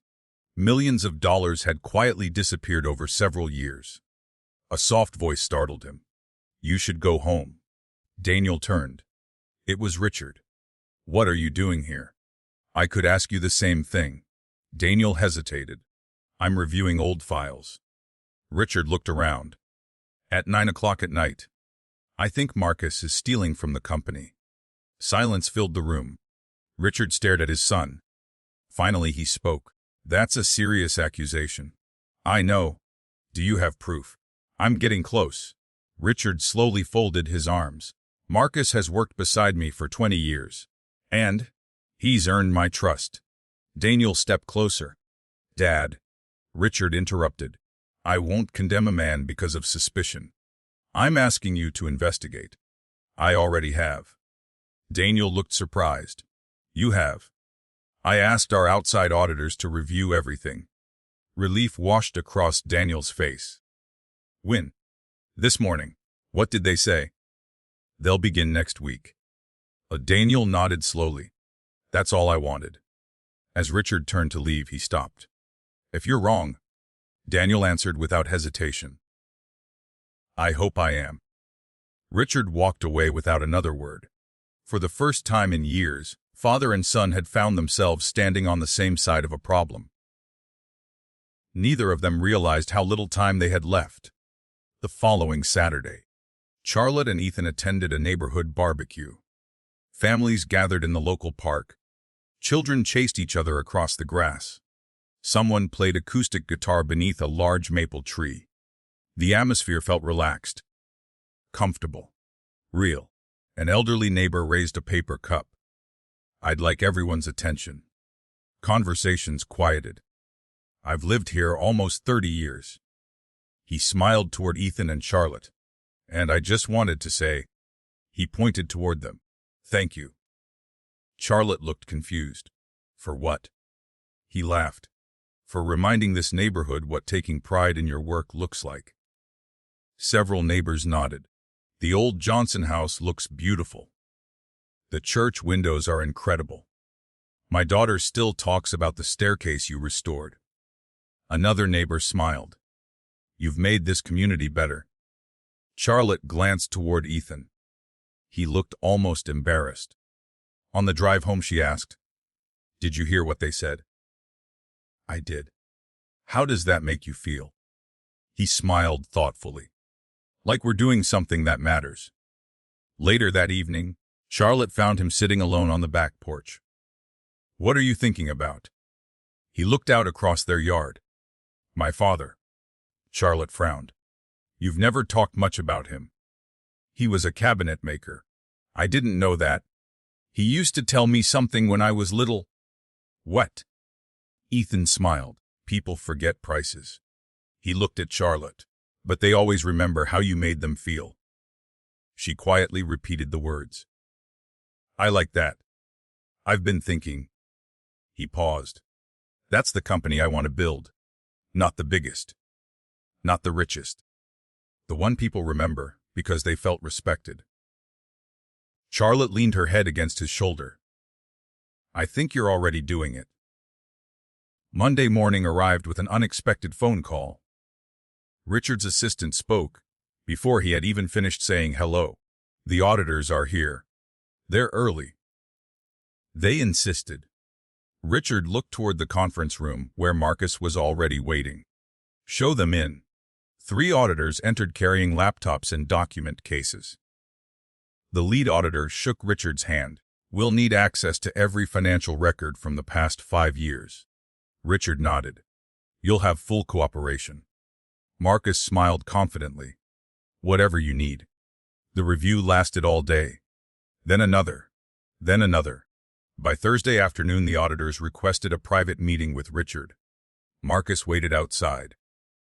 Daniel sat quietly beside his father. The lead auditor slowly closed a thick binder. "We've completed our preliminary review." Richard leaned forward. "And there are significant irregularities." Daniel closed his eyes. He had expected bad news, not confirmation. Richard's voice became quieter. "How significant?" The auditor took a deep breath. "We believe Whitmore Development has been the victim of a long-term financial fraud." The room fell completely silent. Richard stared at the report in front of him. He wasn't reading the words anymore. He was remembering every decision, every signature, every time Marcus had told him not to worry. The auditor spoke again. "Why estimate the losses may exceed $60 million. Richard slowly looked toward the conference room doors. Marcus Hay was still sitting outside, completely unaware that the empire he had manipulated for years had finally begun collapsing around him. Richard Whitmore had spent his entire career believing there was a solution to every problem. If a project failed, you found another investor. If the market slowed, you waited. If a contractor walked away, you hired a better one. Money had always solved everything. Until now. He remained seated in the conference room long after the auditors had left. The thick report rested on the table in front of him. He hadn't turned another page in nearly 20 minutes. Daniel finally broke the silence. "Dad." Richard didn't answer. "Dad." He slowly looked up. "I built this company. I know. I checked every contract. I know. I trusted the wrong man." Daniel spoke carefully. "You trusted someone who spent years earning that trust." Richard gave a tired smile. "You're trying to make me feel better. I'm trying to tell you this isn't entirely your fault." Richard stood and walked to the window. For the first time in decades, he looked older than his 64 years. "How much have we lost?" Daniel took a slow breath. "The auditors believe it's at least 60 million. Richard closed his eyes. "And if they're wrong," Daniel answered honestly, "it could be more." The words hung in the room. Neither man wanted to say anything else. Outside the conference room, Marcus Hale sat confidently reviewing emails on his phone. He had no idea that his carefully built illusion was beginning to crack. Richard opened the door. Marcus. Marcus stood immediately. Yes. My office. Of course. Daniel quietly remained behind. The door closed. No one else heard the conversation. An hour later, Marcus walked out looking exactly as calm as he had when he entered. If anything, he seemed even more relaxed. Richard, however, remained inside. His assistant noticed that he canceled every meeting for the rest of the day. It was the first time anyone in the office could remember him doing that. Across town, life moved at a much gentler pace. Brooks Heritage Restoration had just completed another successful restoration. The homeowners stood on their newly repaired front porch smiling from ear to ear. The husband shook Ethan's hand. You gave us our home back. Ethan smiled. It was always your home. Would almost given up on it. I'm glad you didn't. Charlotte watched the exchange from the sidewalk. She had seen similar conversations dozens of times. They never sounded rehearsed. Every customer left believing they had been heard. As they packed the truck, she smiled. You know what I noticed? Ethan looked up. What? You never talk about square footage. He laughed. Should I? No. You always ask people why the house matters. He shrugged. The answer changes everything. Oh, she nodded. I think that's why people trust you. On the drive home, Ethan glanced toward her. You've been quiet. I've been thinking about my father. It crossed your mind today. I don't know why. Ethan rested one hand on the steering wheel. Do you miss him? Charlotte stared out the window. I miss the father I wanted him to be. That's different. It is. I don't know if that version ever existed. Ethan reached across the console and gently squeezed her hand. You don't have to figure that out today. That evening Daniel called again. His voice sounded different. More serious. I need to see you. What happened? Not over the phone. When? Tomorrow. Charlotte agreed. The next afternoon they met at the same quiet coffee shop. Daniel looked exhausted. Dark circles had formed beneath his eyes. You haven't been sleeping. No. How bad is it? He placed a folded newspaper on the table. The business section carried a short article. Whitmore development delays 2 major projects. And Charlotte frowned. I thought Dad never delayed projects. He doesn't. So what changed? Daniel lowered his voice. The banks are asking questions. Her expression changed. Already, the auditors found more than we expected. How much more? Daniel hesitated. I'm not even sure anyone knows yet. Charlotte sat back quietly. The company she had grown up around had always seemed untouchable. Now it suddenly looked fragile. Daniel studied her face. You don't seem happy about this. She looked surprised. Should I be? After everything Dad did, Charlotte slowly shook her head. I never wanted him to fail. You don't hate him. I spent a long time trying. She smiled sadly. It takes too much energy. Daniel looked relieved. I wasn't sure what you'd say. Charlotte stirred her coffee for several moments. Finally she asked, How's Mom? Daniel looked away. She's scared. That single sentence stayed with Charlotte all afternoon. When she arrived home, Ethan was repairing one of the kitchen cabinet doors. He immediately noticed her expression. What happened? She told him everything. The audit, the missing money, the delayed projects, her mother's fear. When she finished, the room became quiet. I don't know what I'm supposed to feel. Ethan closed the toolbox. Then don't force yourself. They threw me away. They did. They never apologized. No.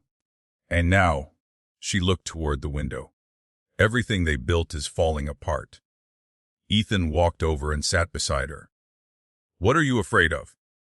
She answered without thinking. I'm afraid a part of me still wants them to be okay. He smiled gently. I think that's called love. They certainly haven't earned it. No. He shook his head. But love isn't always earned. She leaned against his shoulder. I don't know if I could help them. You don't have to decide today. I know. He looked at her. Just promise me one thing. Don't let someone else's bitterness decide the kind of person you become. Those words settled deep inside her. She realized something in that moment. Richard Whitmore had taught her how to build walls. Ethan Brooks had taught her how to build homes. One protected people from the world. The other welcomed them into it. She knew which lesson she wanted to keep. If this story has reminded you that kindness is often stronger than pride, take a moment to leave a like and share in the comments. Would you forgive someone who abandoned you if they came back needing help? I'd love to hear your thoughts before we continue. C. The following week, Brooks Heritage Restoration received confirmation that they had won the Ashcroft Hotel restoration contract. It was, by far, the largest project in the company's history. Jake could barely believe it. We actually smiled. We did. The workshop erupted in cheers. One of the carpenters laughed. I guess we're going to need more ladders. And probably another truck, someone else added. Charlotte looked around the workshop. Every employee was smiling, not because the owner had become richer, because they knew this contract meant steady work for months. Ethan climbed onto a small workbench. I've got one condition. The room became quiet. We do this the same way we've done every other job. Jake grinned. No shortcuts. No shortcuts. No cutting corners. No cutting corners. And every customer leaves knowing we respected their home. The crew nodded together. Charlotte smiled to herself. It wasn't just a business anymore. It had become a culture. A place where honesty mattered. Late Friday afternoon, Richard Whitmore sat alone in his office again. His desk, once perfectly organized, was now covered with audit reports. The numbers refused to improve no matter how many times he read them. A soft knock came at the door. Evelyn stepped inside. You've been avoiding home. I've been busy. She looked at the papers. No, she said quietly. You've been worried. Richard didn't deny it. After a long silence, she asked the question she had wanted to ask for years. Have you thought about Charlotte? He looked away. Every day. Then why haven't you called her? His answer came almost in a whisper. I don't know how. Evelyn's eyes filled with tears. You could start with the truth. Before Richard could respond, his office phone rang. His assistant's voice came through the speaker. Mr. Whitmore. Yes. There's someone on the line asking for Mrs. Charlotte Brooks. Richard frowned. They called here. Yes, sir. They said they couldn't find her direct number. Richard remained silent. Should I transfer the call? He closed his eyes. For years he had refused to speak his daughter's name. Now, someone inside his own office was asking how to reach her. He slowly opened his eyes. Give me the number. As his assistant read it aloud, Richard wrote it down on a small notepad. He stared at those 10 digits for a long time. Then, after nearly 3 years of silence, he picked up the phone. His finger hovered over the first number. And for the first time since the night Charlotte walked out of his house, Richard Whitmore prepared to call his daughter. The phone rang just after 8 on Saturday morning. I was standing in the kitchen making pancakes while Ethan worked outside repairing the gate at the end of the driveway. Without looking at the screen, I answered. Hello. For several seconds, all I heard was breathing. Then came a voice I knew immediately. Charlotte. The spatula slipped from my hand. My heart seemed to stop. Dad? Silence. Neither of us knew what came next. Finally, he spoke. You sound well. I am. I'm glad to hear that. It wasn't an apology. It wasn't even close. But it was the gentlest I'd heard his voice in years. What do you need? Another long pause. I'd like to see you. I looked out the kitchen window. Ethan was laughing with our next door neighbor while adjusting the new gate. It struck me how different my mornings had become. There had been a time when a phone call from my father would have determined my entire day. Not anymore. Why now?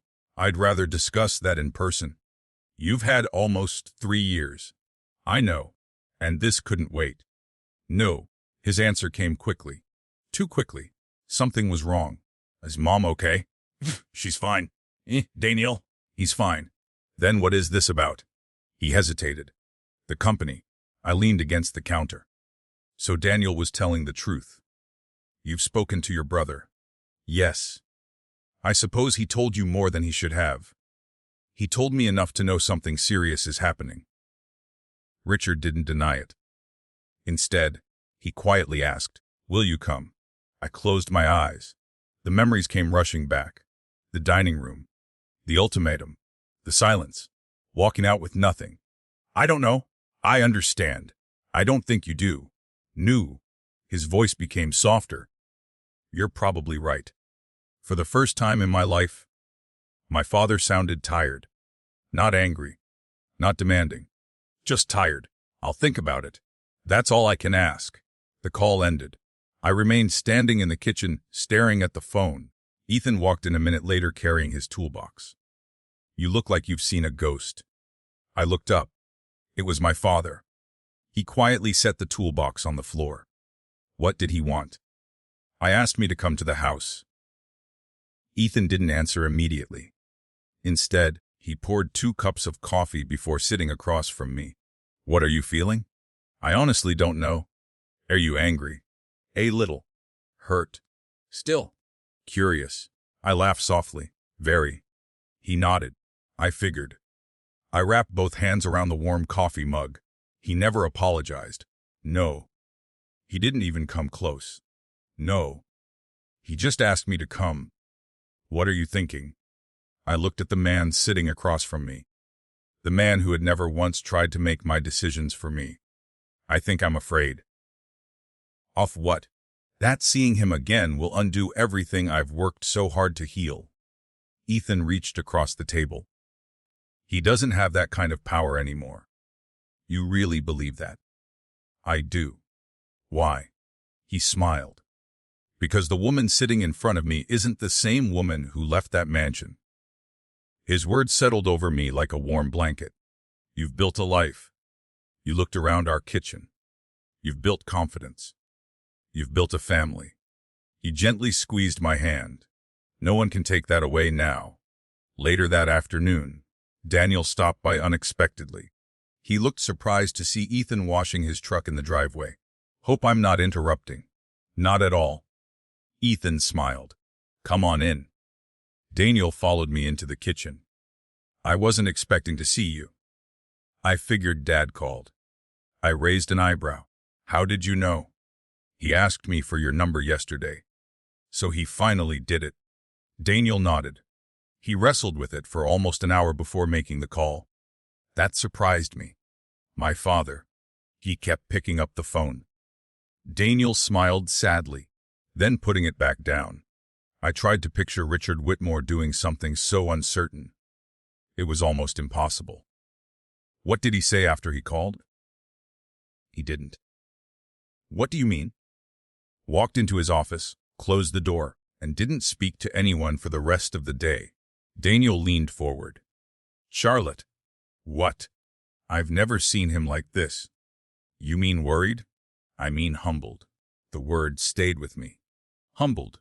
I wasn't sure I had ever associated that word with my father. Daniel looked toward Ethan. I know this is asking a lot. Ethan smiled politely. You don't have to convince me. Daniel looked confused. I'll support whatever Charlotte decides. He turned back to me. I just don't want you making the decision because of me. I'm not. Or because of Dad. I'm not. Then why? I looked around our home. The photographs on the wall. The flowers outside the window. The workshop Ethan had built behind the garage. I think. I smiled faintly. I need to know whether the past still controls me. Daniel nodded slowly. I understand. Monday morning, work kept both Ethan and me busy. The Ashcroft Hotel restoration had officially begun. It was the biggest project Brooks Heritage Restoration had ever accepted. The hotel's general manager met us in the grand lobby. "We're excited to have you here." Ethan smiled. "We appreciate the opportunity. Our biggest concern is preserving the original character." "You hired the right company." The manager laughed. "That's exactly what everyone told us." For the next several hours, Ethan walked through the hotel with his crew. Every staircase, every handrail, every carved doorway, every historic panel. Charlotte spent the afternoon meeting with the hotel's interior designer to coordinate finishes that would complement the restored woodwork. As they worked, one of the board members quietly approached Ethan. "I've heard something about your company." Ethan looked up from his measurements. "Oh, they say you never recommend replacing something unless there's absolutely no other choice." Ethan smiled. "I wasn't aware people were saying that." "They are." The man looked around the magnificent old lobby. "That's why we hired you." That evening, driving home, Charlotte looked out the passenger window. "You know what's strange?" "What?" "The people who hire us now." She smiled. "They trust us before they even meet us." "Doc." Ethan nodded. "That's the reputation I always hoped we'd have." She turned toward him. "My father spent 40 years building trust with money. And you built yours with honesty." He laughed quietly. "I think honesty is cheaper." "Maybe." She smiled. "But it's worth a lot more." Wednesday evening, Richard called again. "I don't want to pressure you." "You aren't?" "I just need an answer." Charlotte looked across the living room. Ethan was reading estimates at the dining table. He glanced up, giving her a reassuring smile before returning to his work. She realized something. She wasn't alone anymore. Not emotionally, not financially, not in any way that mattered. She took a slow breath.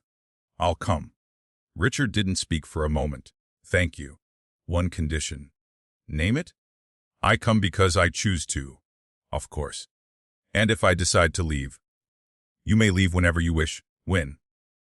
"This Saturday." She quietly agreed. After hanging up, she remained seated on the couch.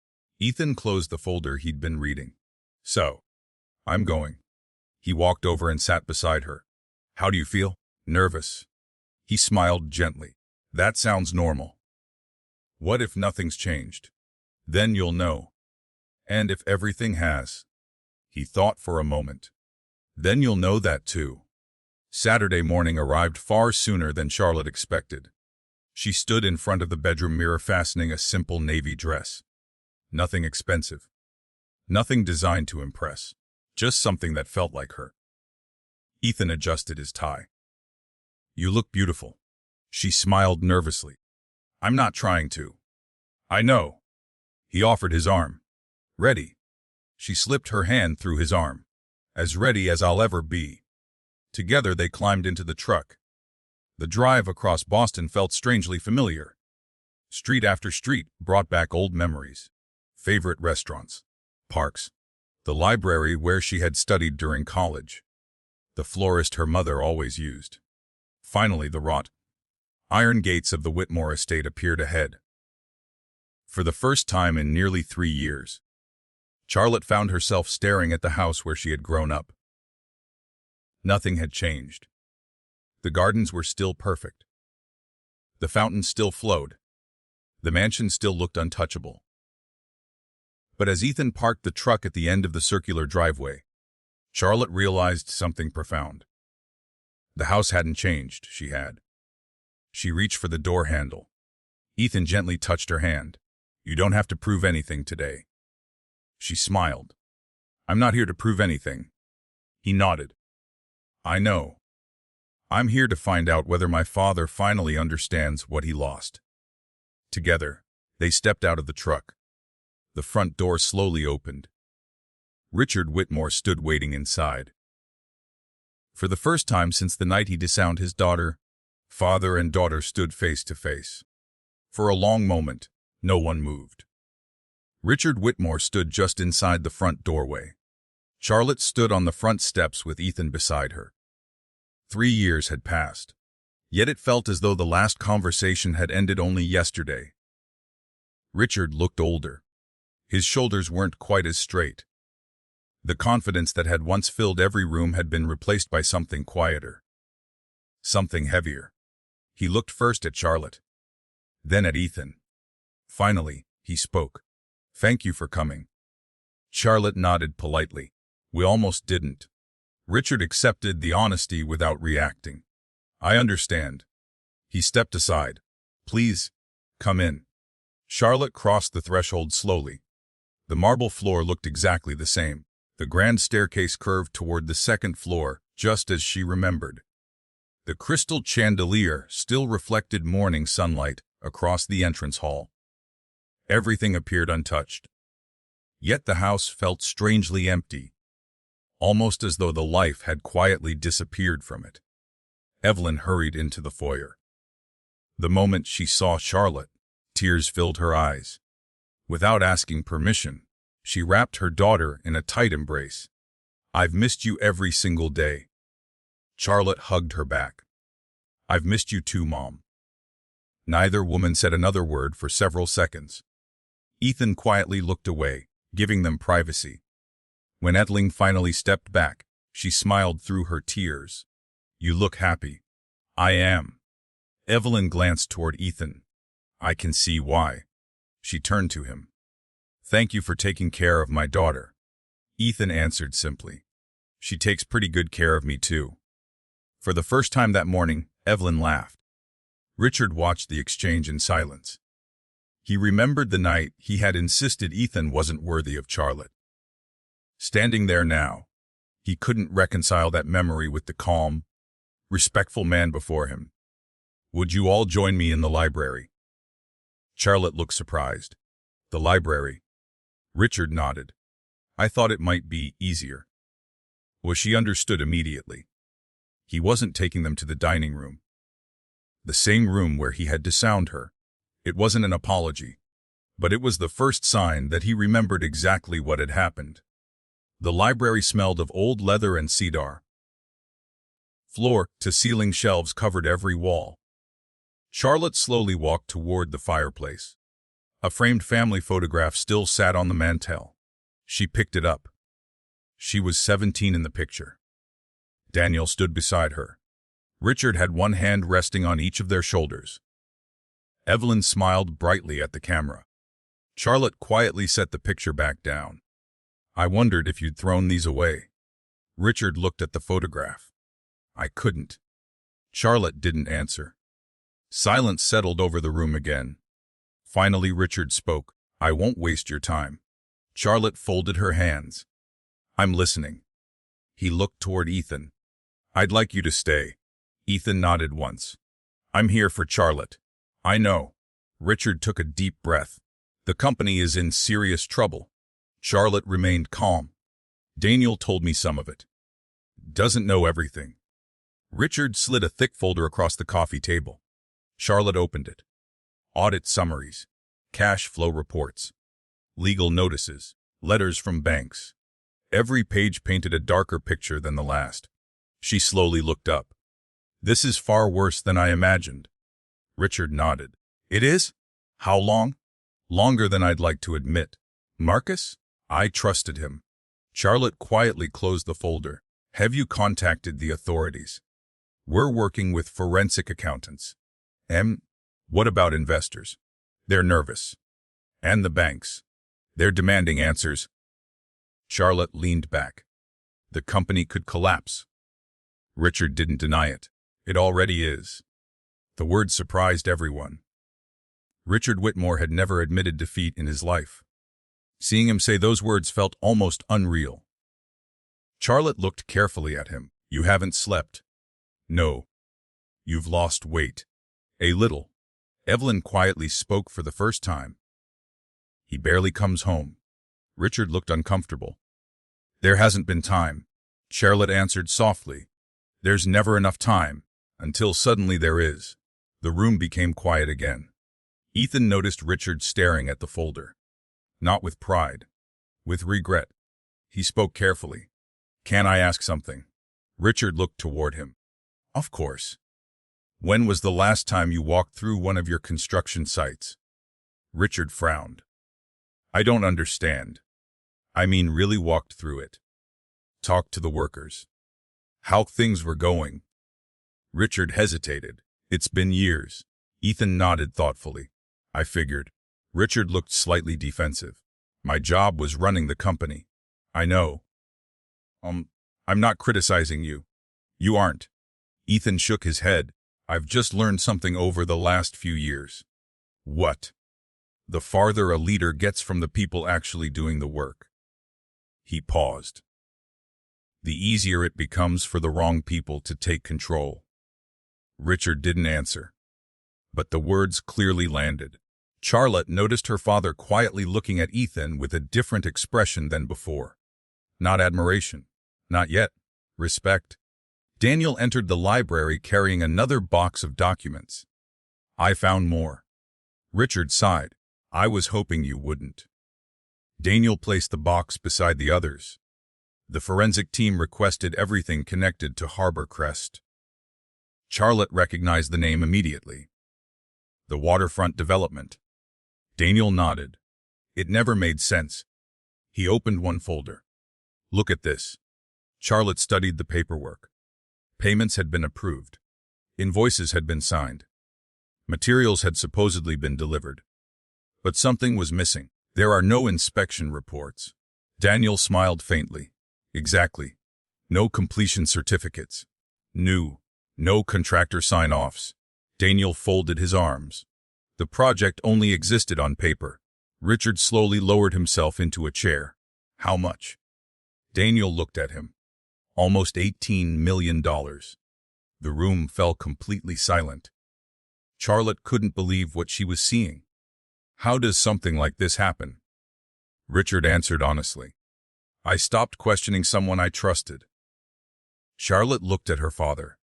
It was the first completely honest sentence he'd spoken to her in years. No excuses. No blaming others.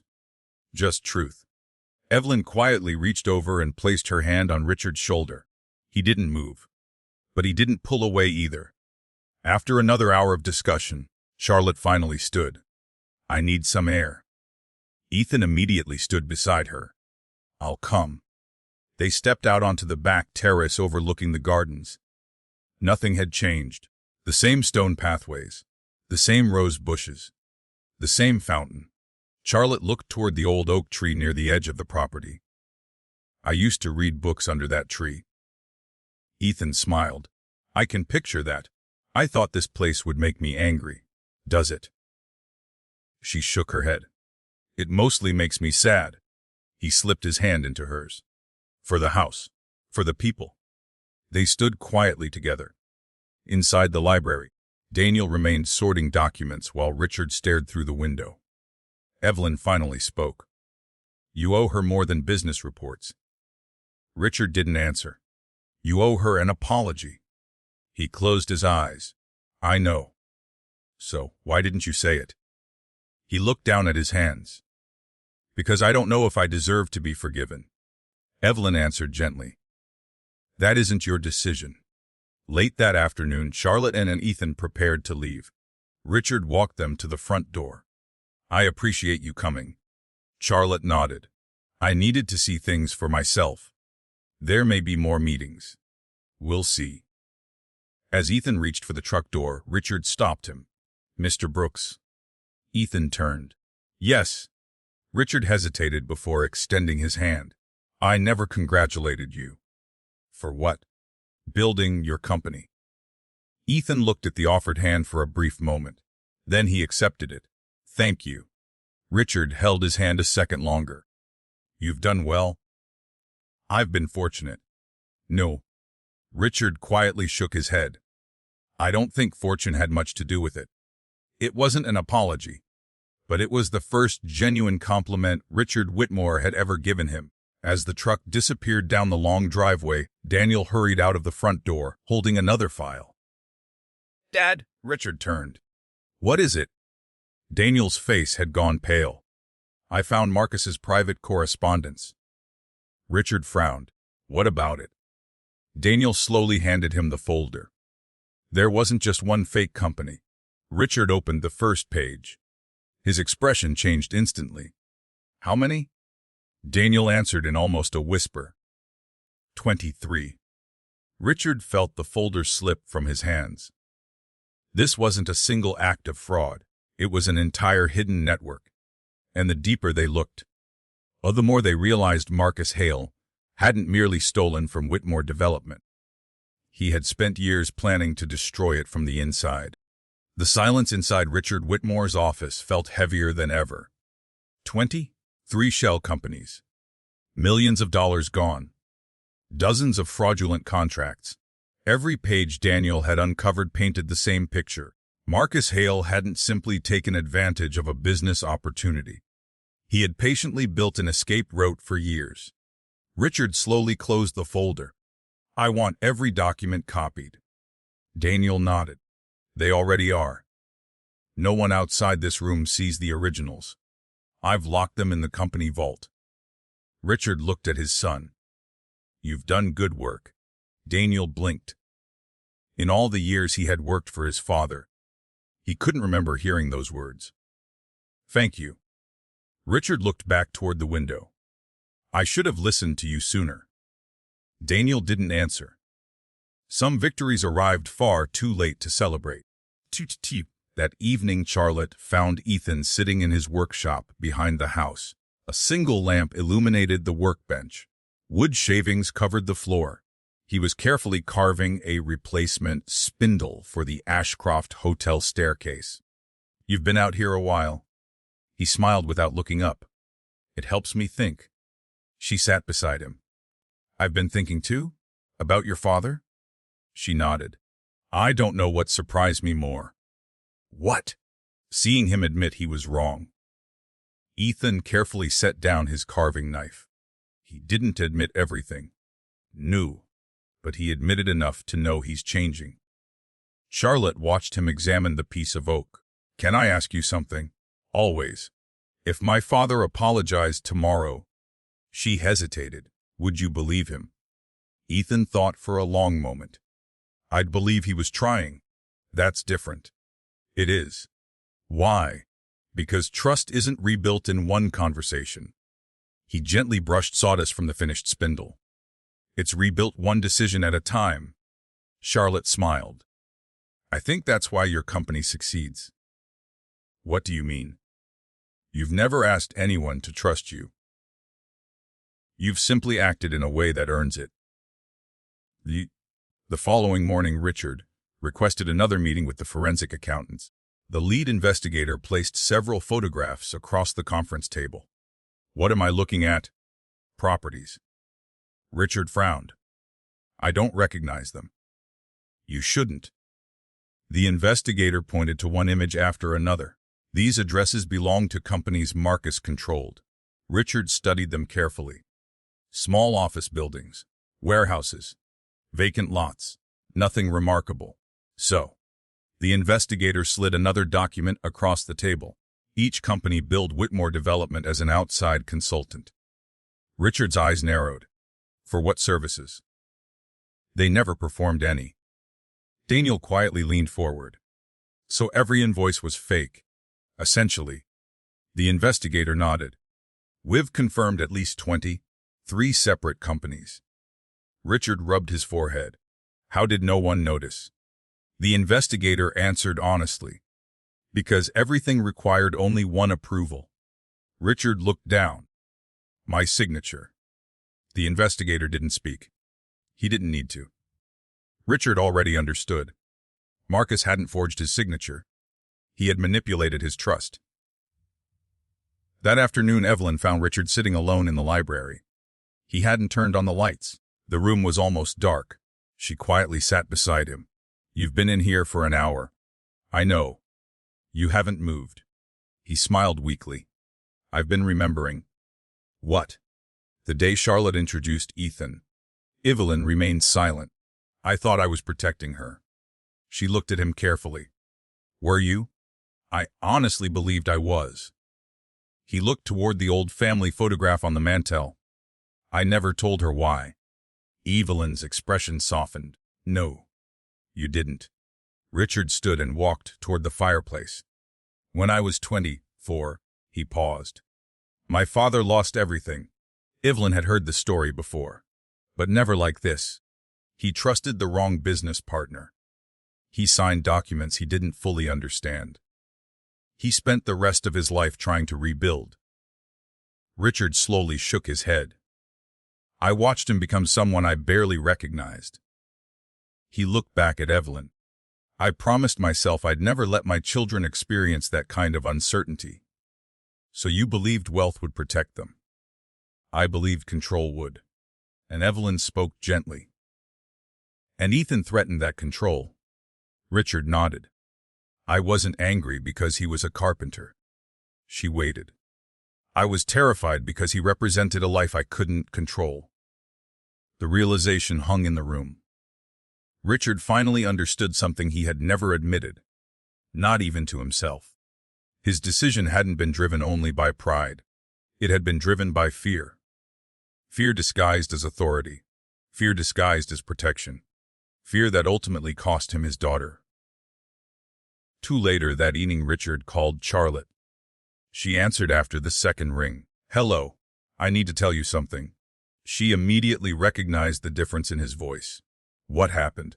Nothing new. He paused. I just owe you the truth. Charlotte sat quietly. I'm listening. I told myself I rejected Ethan because of his profession. You did. That wasn't the whole truth. She waited.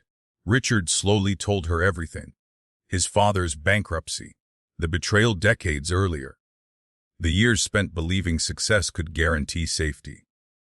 Charlotte listened without interrupting. When he finally finished, neither of them spoke. I never knew. I never wanted you to? Why? Because I thought it made me look weak. Charlotte closed her eyes. Dade, I'm not asking you to agree with what I did. I couldn't. I know.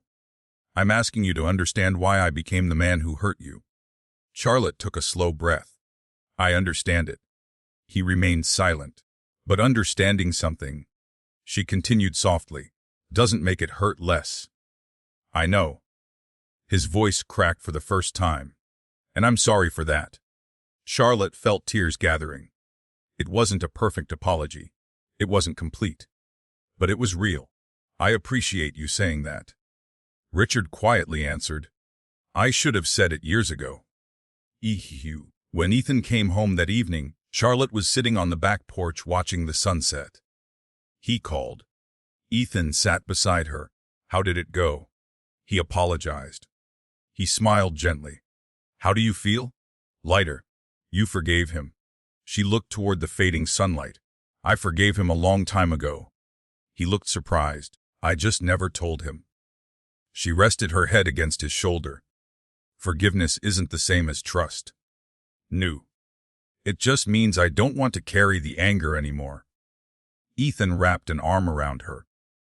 I think that's one of the strongest things you've ever said. The next morning, Whitmore Development received another blow.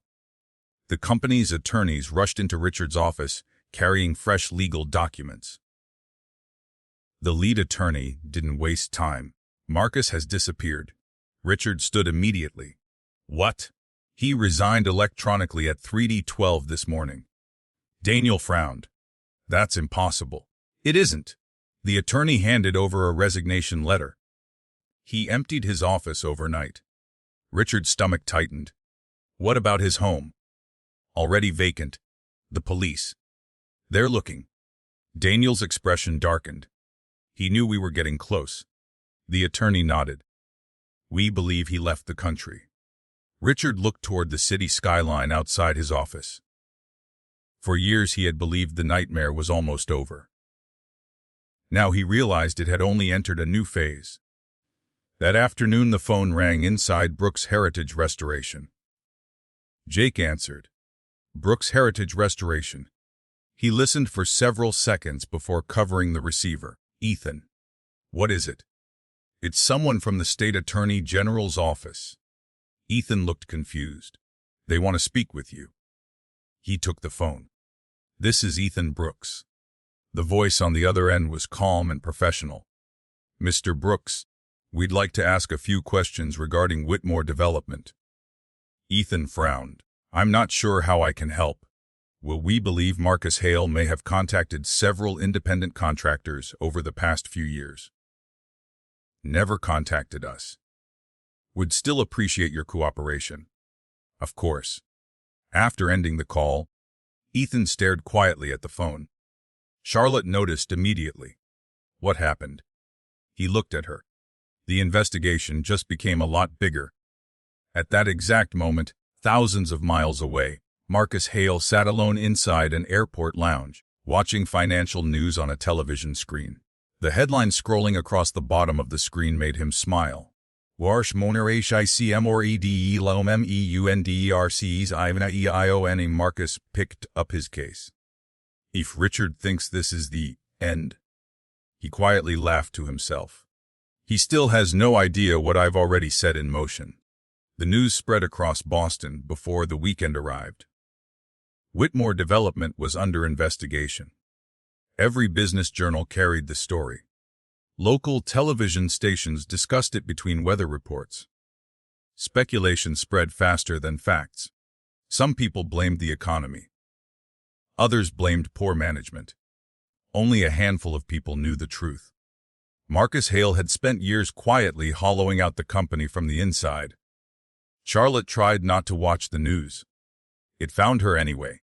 The television above the waiting area at the design studio replayed the same headline every hour. Clients whispered about it during meetings. Coworkers exchanged rumors in the break room. No one realized the woman arranging fabric samples across the conference table was Richard Whitmore's daughter. Charlotte preferred it that way.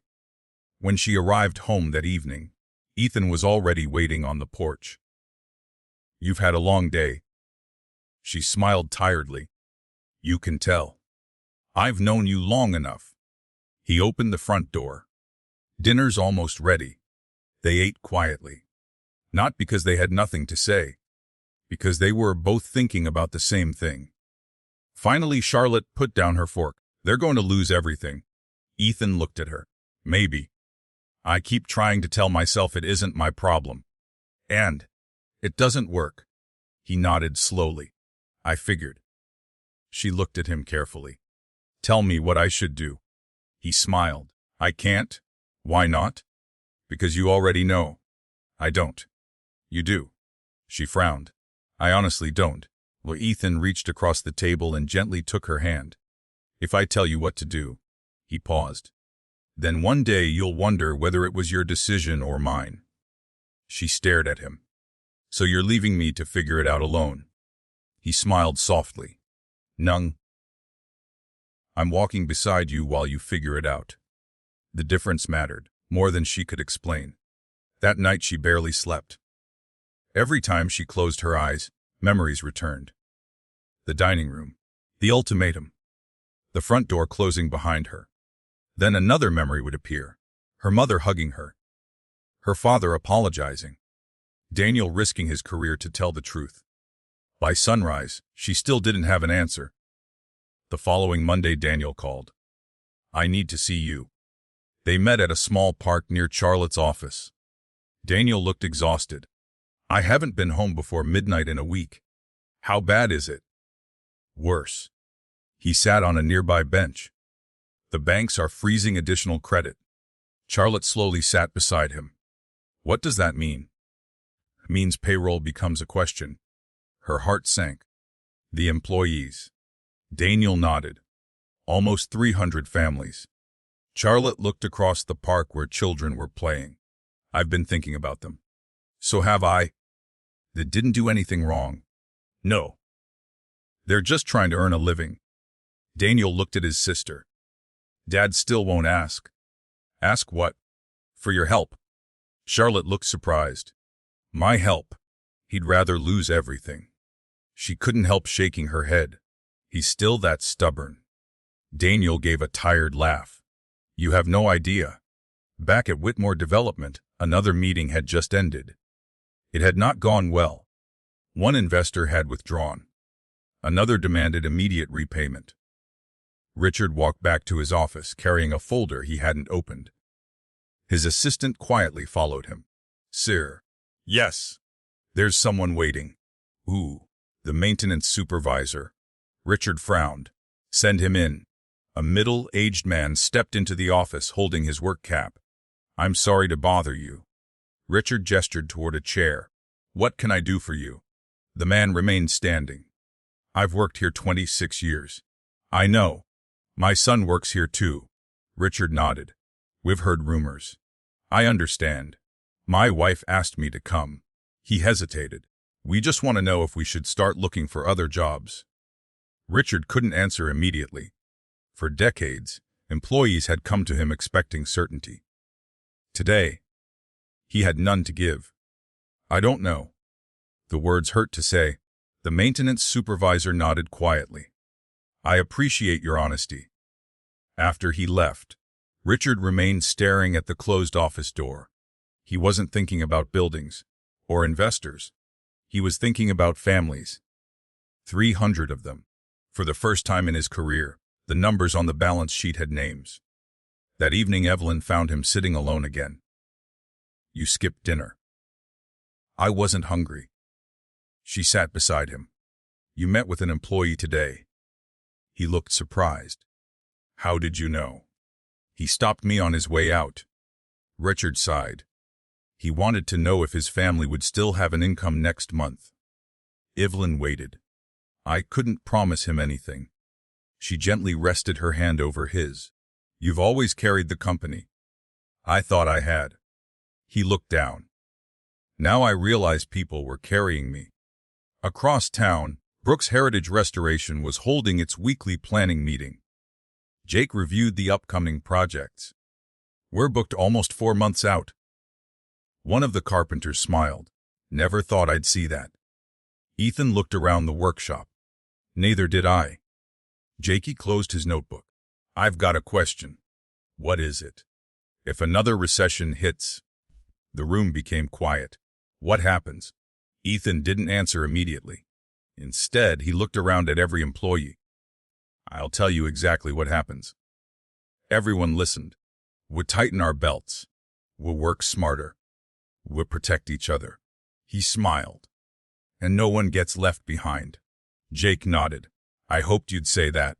Charlotte had arrived just in time to hear the conversation. On the drive home, she smiled. "You meant every word." "I did." "You'd sacrifice your own paycheck before theirs." Ethan shrugged. "They trusted me with their future. I don't take that lightly." Charlotte looked out the window. "My father's finally learning that lesson." The next morning, Richard surprised everyone. Instead of taking his usual town car to work, he visited one of Whitmore Development's oldest construction sites. No photographers. No executives. No prepared speeches. Just Richard. The workers looked confused. One of the foremen walked over. "Mr. Whitmore. I thought I'd spend the morning here." The foreman smiled politely.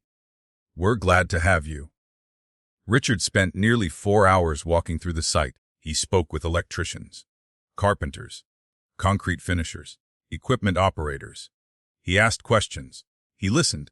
He learned names. At lunchtime, one of the younger workers sat beside him. "You know." Richard looked over. "My grandfather used to work for this company." Richard smiled. "Really?" He always said one thing. "What was that?" Richard Whitmore built buildings that people were proud to work on. The young man hesitated. "I hope that doesn't change." Richard quietly looked across the construction site. Neither did he. Late that afternoon, Charlotte received another phone call.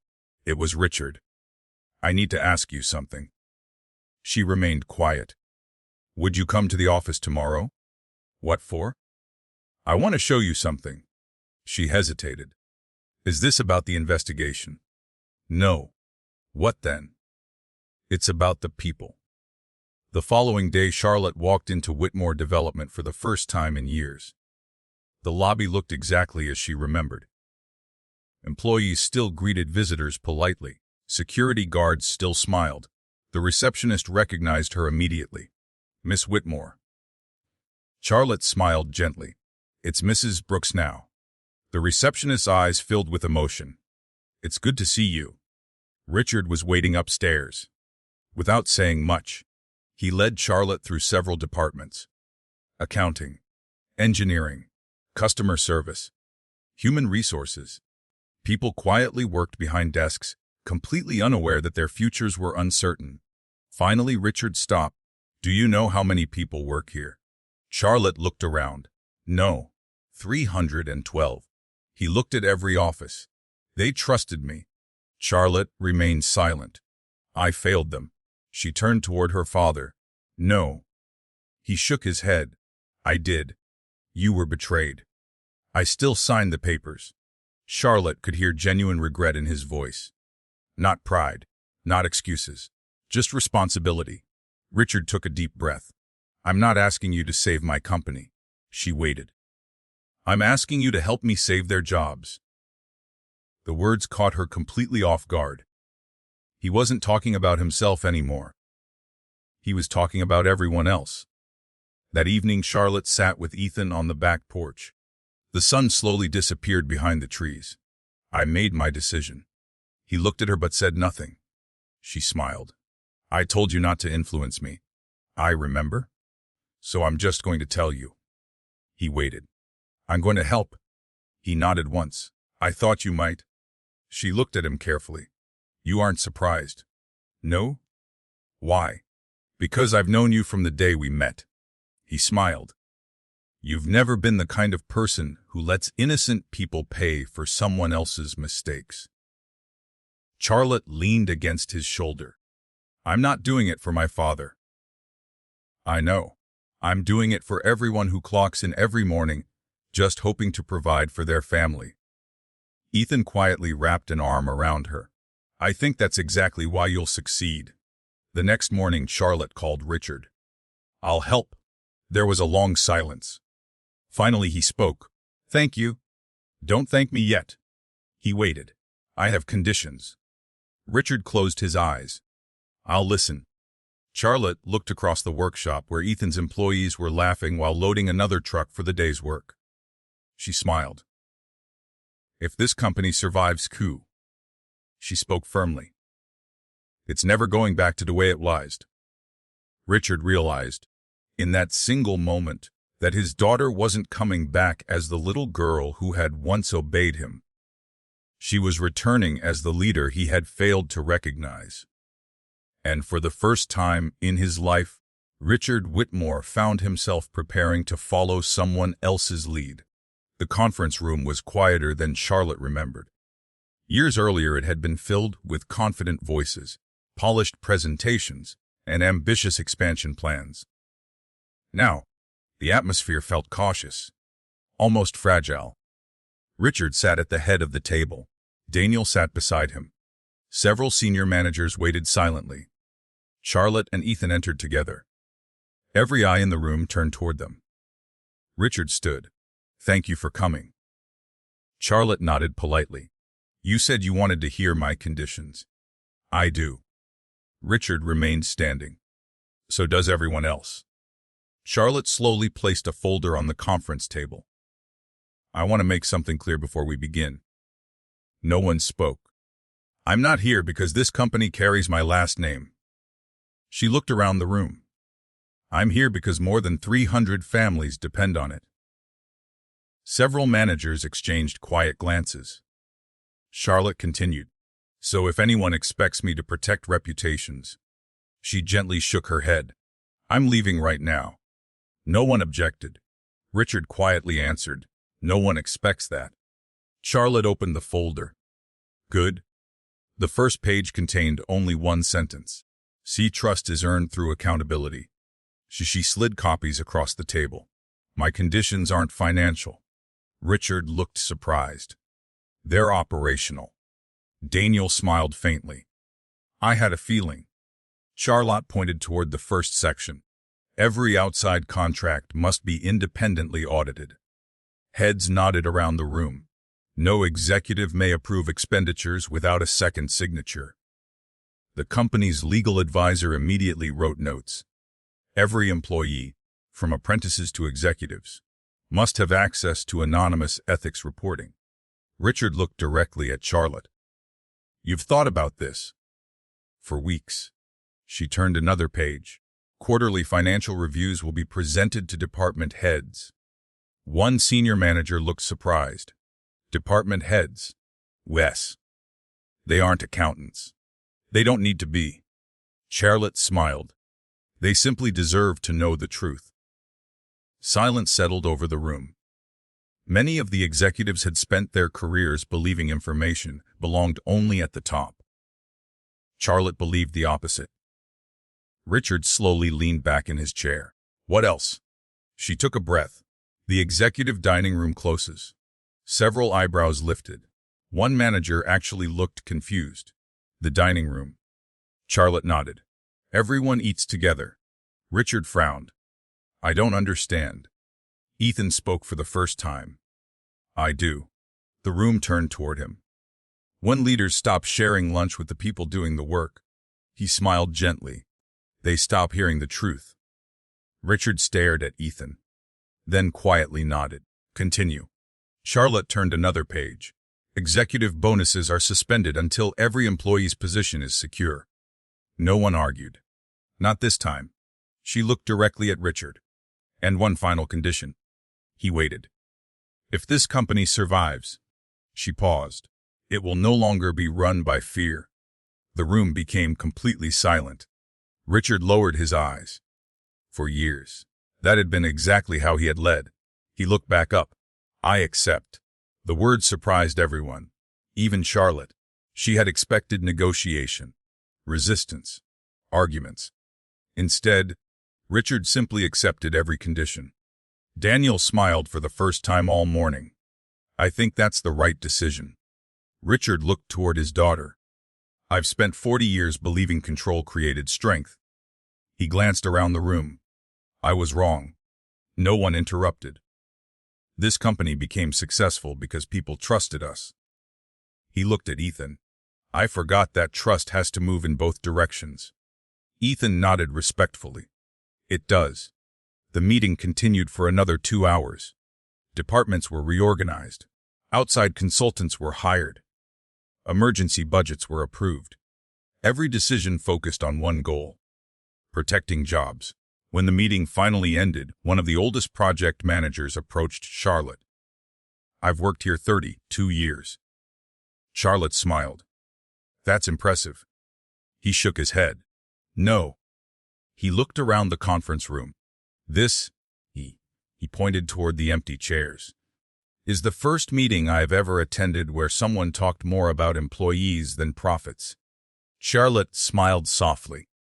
I think profits usually follow when people matter. He quietly answered, I hope you're right. Back at Brooks Heritage Restoration, Jake was supervising a restoration project while Ethan reviewed drawings inside the workshop. One of the younger carpenters walked over. Can I ask something? Sir. Why are you spending so much time helping Whitmore development? Ethan smiled. What do you think? The young carpenter shrugged. I figured most people would have walked away. Ethan leaned against the workbench. When someone makes a mistake, he paused. There are usually innocent people standing behind them. The carpenter nodded slowly. I never thought about it that way. Ethan smiled. I try to. Jake looked over from across the shop. That's why people follow you. Ethan laughed. I was hoping they'd follow the blueprints. They do both. The workshop filled with quiet laughter. Meanwhile, the investigation continued. Daniel spent nearly every evening working with the forensic accounting team. Stacks of documents covered an entire conference table. One accountant looked exhausted. We've tracked almost every transfer. Daniel looked hopeful. Almost. One account keeps disappearing. What account? The accountant slid a document across the table. Every fraudulent payment eventually connects here. Daniel studied the paperwork. No company name. Exactly. Only an account number. The accountant nodded.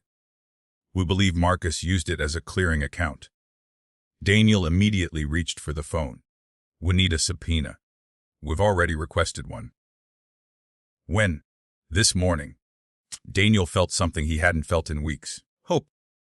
That evening, Charlotte found Richard standing alone in the company cafeteria. It was nearly empty. He looked around thoughtfully. I haven't eaten in here since the building opened. Charlotte smiled. I noticed. He quietly laughed. I suppose that's obvious. She poured 2 cups of coffee.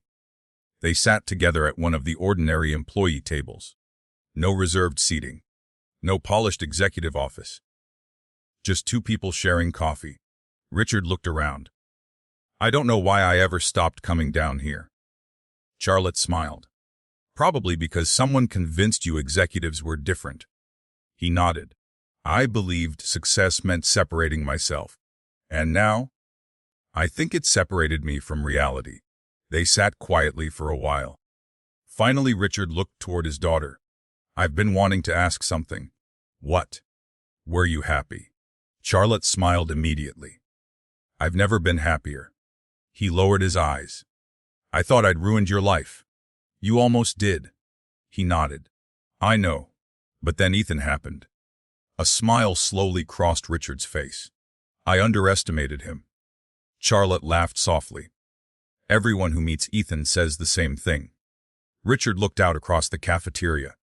I judged his bank account. He paused. I never looked at his character. Charlotte reached across the table. You weren't the only one who had something to learn. He looked surprised. I spent years believing money automatically made people selfish. She smiled. It doesn't. No. It simply reveals who they already are. Richard quietly nodded. I wish I'd understood that earlier. 2 days later, the forensic accountants called an emergency meeting. Daniel, Richard, Charlotte, and the company's attorneys gathered around the conference table. The lead investigator placed a new file in front of them. We found the missing account. Daniel leaned forward. Where? It wasn't offshore. Richard frowned. It wasn't? The investigator shook his head. No. Marcus hid it inside a domestic holding company. Charlotte looked surprised. Can you recover it? The investigator smiled for the first time in weeks. We believe so. Richard almost didn't dare ask. How much? The investigator slowly answered. Approximately $38 million. Silence. Then Daniel let out the breath he'd been holding. Richard closed his eyes. Not all the money, but enough. Enough to keep the company alive. Enough to protect hundreds of jobs. Enough to give Whitmore Development a future. Richard looked toward Charlotte. You gave us something I couldn't. She smiled. What was that? He answered honestly. Hope. As everyone began discussing the recovery process, the lead investigator quietly raised one more document. There's just one problem. The room became silent again. The account can't be frozen, whoa. He looked directly at Richard. Unless Marcus Hale is found before he empties it. The race to save Whitmore Development had entered a new phase. And somewhere beyond the country's borders, Marcus Hale still had access to every remaining dollar. The recovery plan began on a Monday. Everyone expected Charlotte to spend the week inside conference rooms, reviewing budgets, meeting attorneys, talking with investors. Instead, she surprised everyone. I won't be here tomorrow. Richard looked up from the stack of financial reports. We have meetings scheduled. I know. You canceled them. I postponed them. He frowned. Why? Charlotte closed the folder in front of her. Because none of this matters if we rebuild the company exactly the way it was. Richard leaned back in his chair. What do you have in mind? She smiled. Be ready at 6:30 tomorrow morning. For what? You'll see. Dequan at exactly 6:30 the next morning, Richard pulled his sedan into the parking lot of Brooks Heritage Restoration. He looked around in confusion. Pickup trucks, stacks of lumber, workers carrying tools. The smell of fresh, cut cedar filled the cool morning air. Charlotte climbed out of her car. Good. You came. Richard adjusted his overcoat. I'm not dressed for construction. Ethan walked out of the workshop carrying 2 hard hats. That's easy to fix. He handed one to Richard. I've never worn one. Ethan smiled. There's a first time for everything. Jake walked over carrying a bright orange safety vest. I think you'll need this too. Richard looked down at the vest. For nearly 40 years he had visited construction sites wearing tailored suits. People usually stopped working when he arrived. Today, no one paid much attention. Charlotte noticed. Different, isn't it? Richard nodded slowly. Very. The crew gathered around Ethan for the morning briefing. Richard stood quietly at the edge of the group. Today's priorities. Ethan pointed toward the whiteboard. The church windows finished today. The Reynolds porch gets painted. The Ashcroft staircase continues. Jake wrote notes while everyone asked questions. No one interrupted. No one tried to impress anyone. When the meeting ended, Ethan turned toward Richard. Ready? For what? You're helping us. Richard blinked. I beg your pardon. Charlotte smiled. You wanted to understand where the company lost its way. She pointed toward the workshop. It starts here. Richard's first assignment was simple. Carry boxes of hardware from the storage room to one of the trucks. He picked up the first box. It was heavier than he expected. Jake noticed immediately. Careful. Richard smiled awkwardly. I wasn't expecting that. Jake laughed.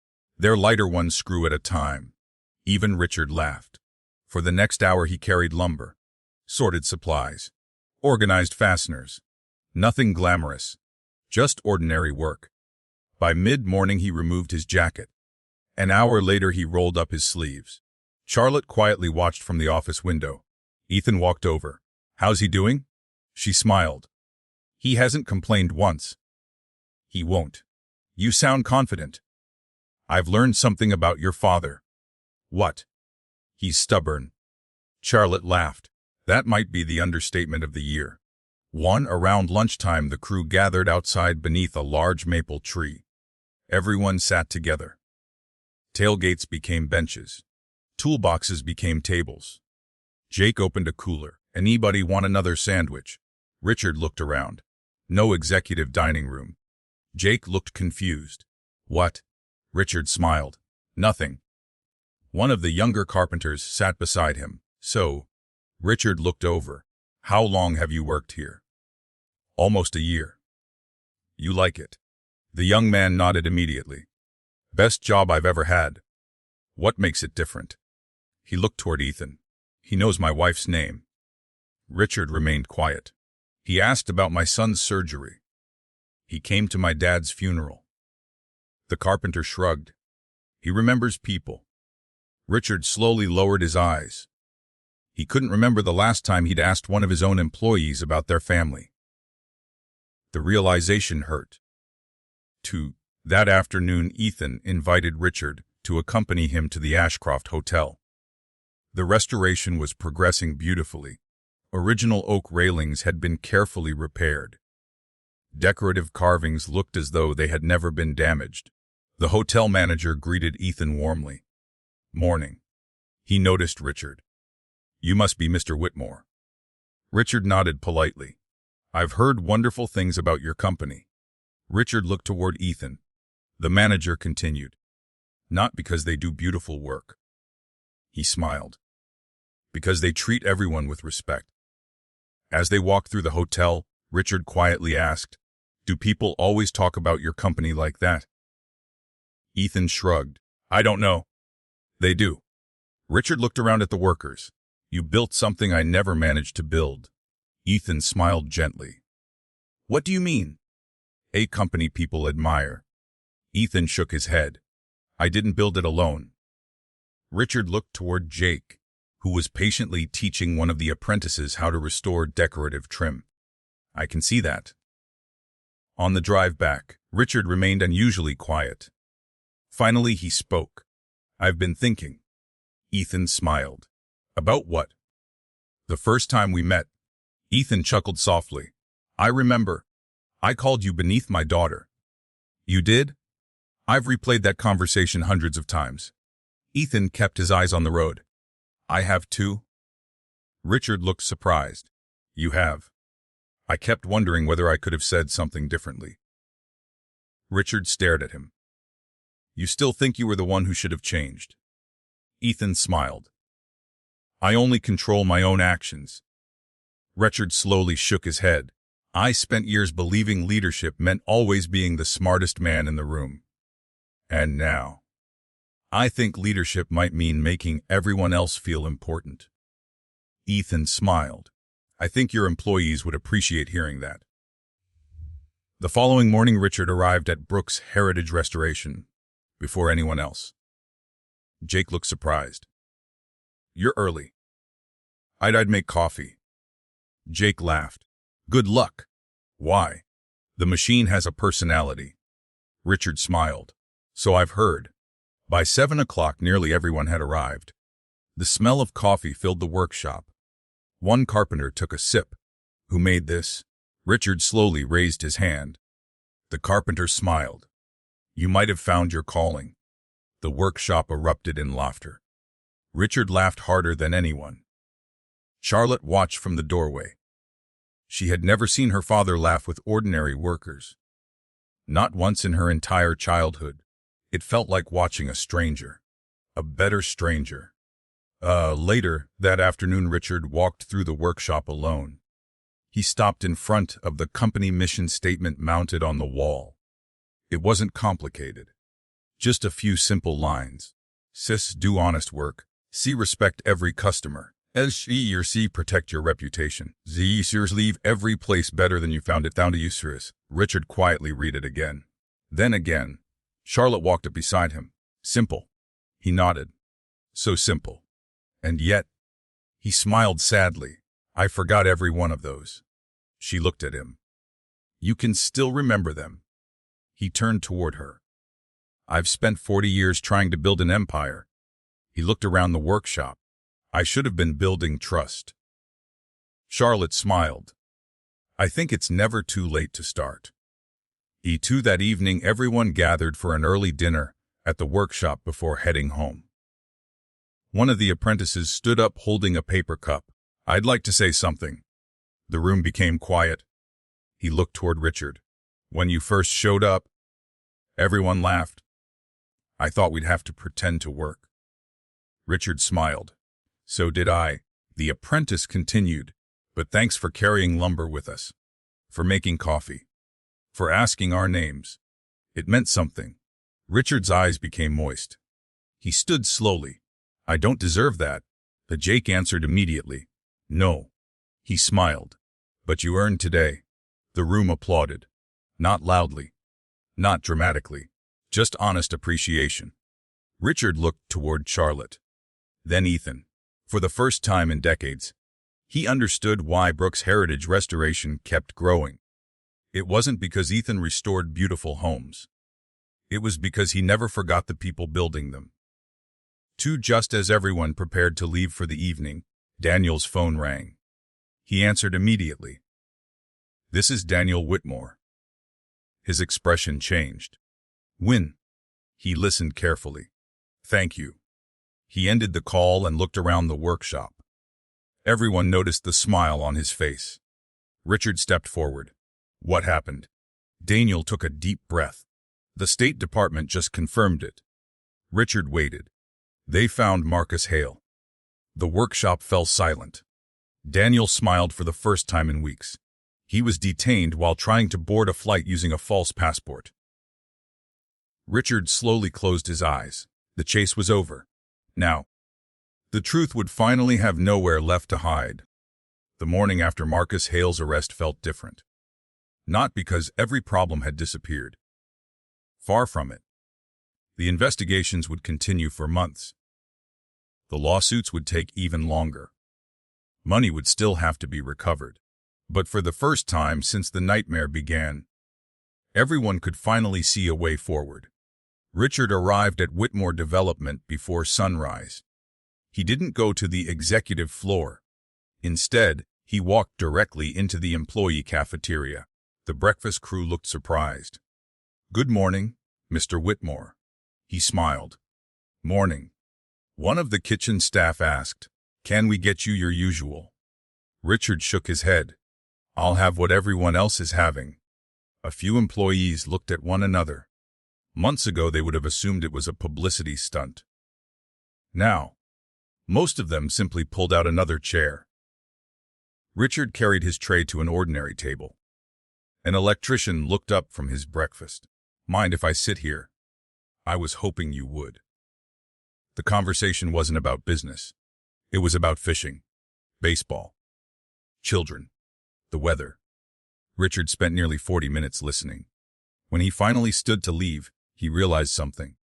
He had learned more about his employees over breakfast than he had during the previous 10 years.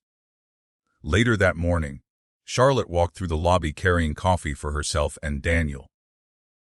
The receptionist smiled. "Mrs. Brooks." Charlotte returned the smile. "Good morning. I've been meaning to tell you something." "What is it?" "The atmosphere here feels different." Charlotte looked around. Employees were talking, laughing, holding meetings in open spaces instead of closed offices. "What changed?" The receptionist smiled. "I think people stopped being afraid." Charlotte quietly nodded. She had hoped for exactly that. Daniel met her in one of the conference rooms. "You've seen the latest reports." "I have. The recovery process is ahead of schedule." Charlotte smiled. "That's good news." Daniel leaned back in his chair. "You know what's surprising?" "What?" "People aren't talking about Marcus anymore." "They aren't?" "No. They're talking about Dad." Charlotte looked curious. "In what way?" "They say he's actually listening." She laughed softly. "I never thought I'd hear that." "Neither did I." Daniel grew thoughtful. "I've spent most of my life trying to impress him. And now? I think he's trying to impress us." Charlotte smiled. "That's a much healthier direction." P across town. Brooks Heritage Restoration was finishing another restoration. A young couple walked slowly through the front door of their newly renovated farmhouse. The wife wiped away tears. "It still feels like our grandparents' house." Ethan smiled. That was the goal. Her husband shook Ethan's hand. "Thank you." As they walked back toward the truck, Jake looked over. "You know what? I've noticed something." Ethan smiled. "Should I be worried?" Jake laughed. "I've never heard anyone leave disappointed." Ethan shrugged. "We've made mistakes." "Sure." Jake nodded. "But we fixed them." He smiled. "That's why people trust us, though." Ethan looked toward Old Farmhouse one last time. "Never stop earning that trust." Jake answered immediately. "We won't." Woot 2. A week later, Richard surprised Charlotte with another invitation. "Would you meet me somewhere?" She looked at the address. It wasn't the Whitmore estate. It wasn't company headquarters. It was a small neighborhood park. When she arrived, Richard was sitting on a wooden bench watching children play. "I used to bring you here." Charlotte smiled. "I remember. You were 6. You pushed me on those swings." Richard nodded. "You were afraid to go too high." Charlotte laughed.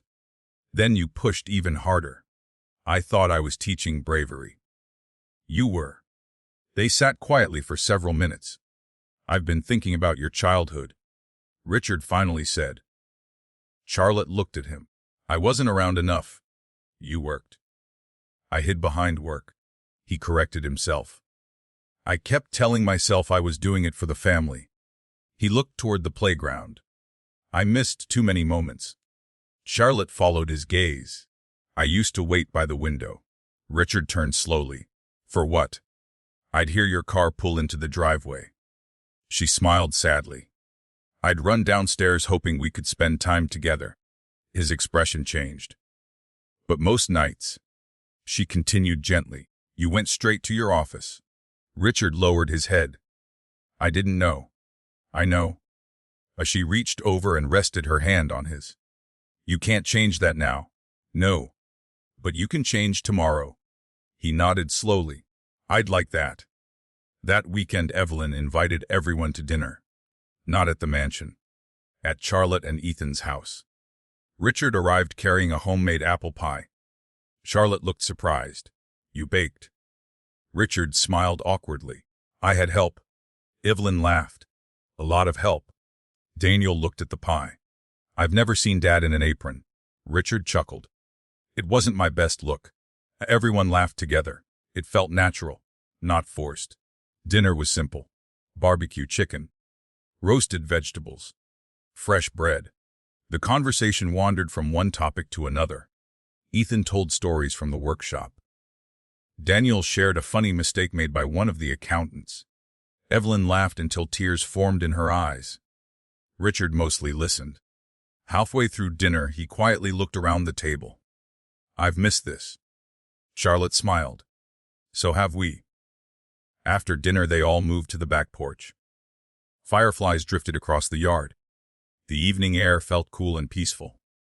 Richard looked toward Ethan. I owe you another apology. Ethan looked surprised. You've already apologized. Not for this.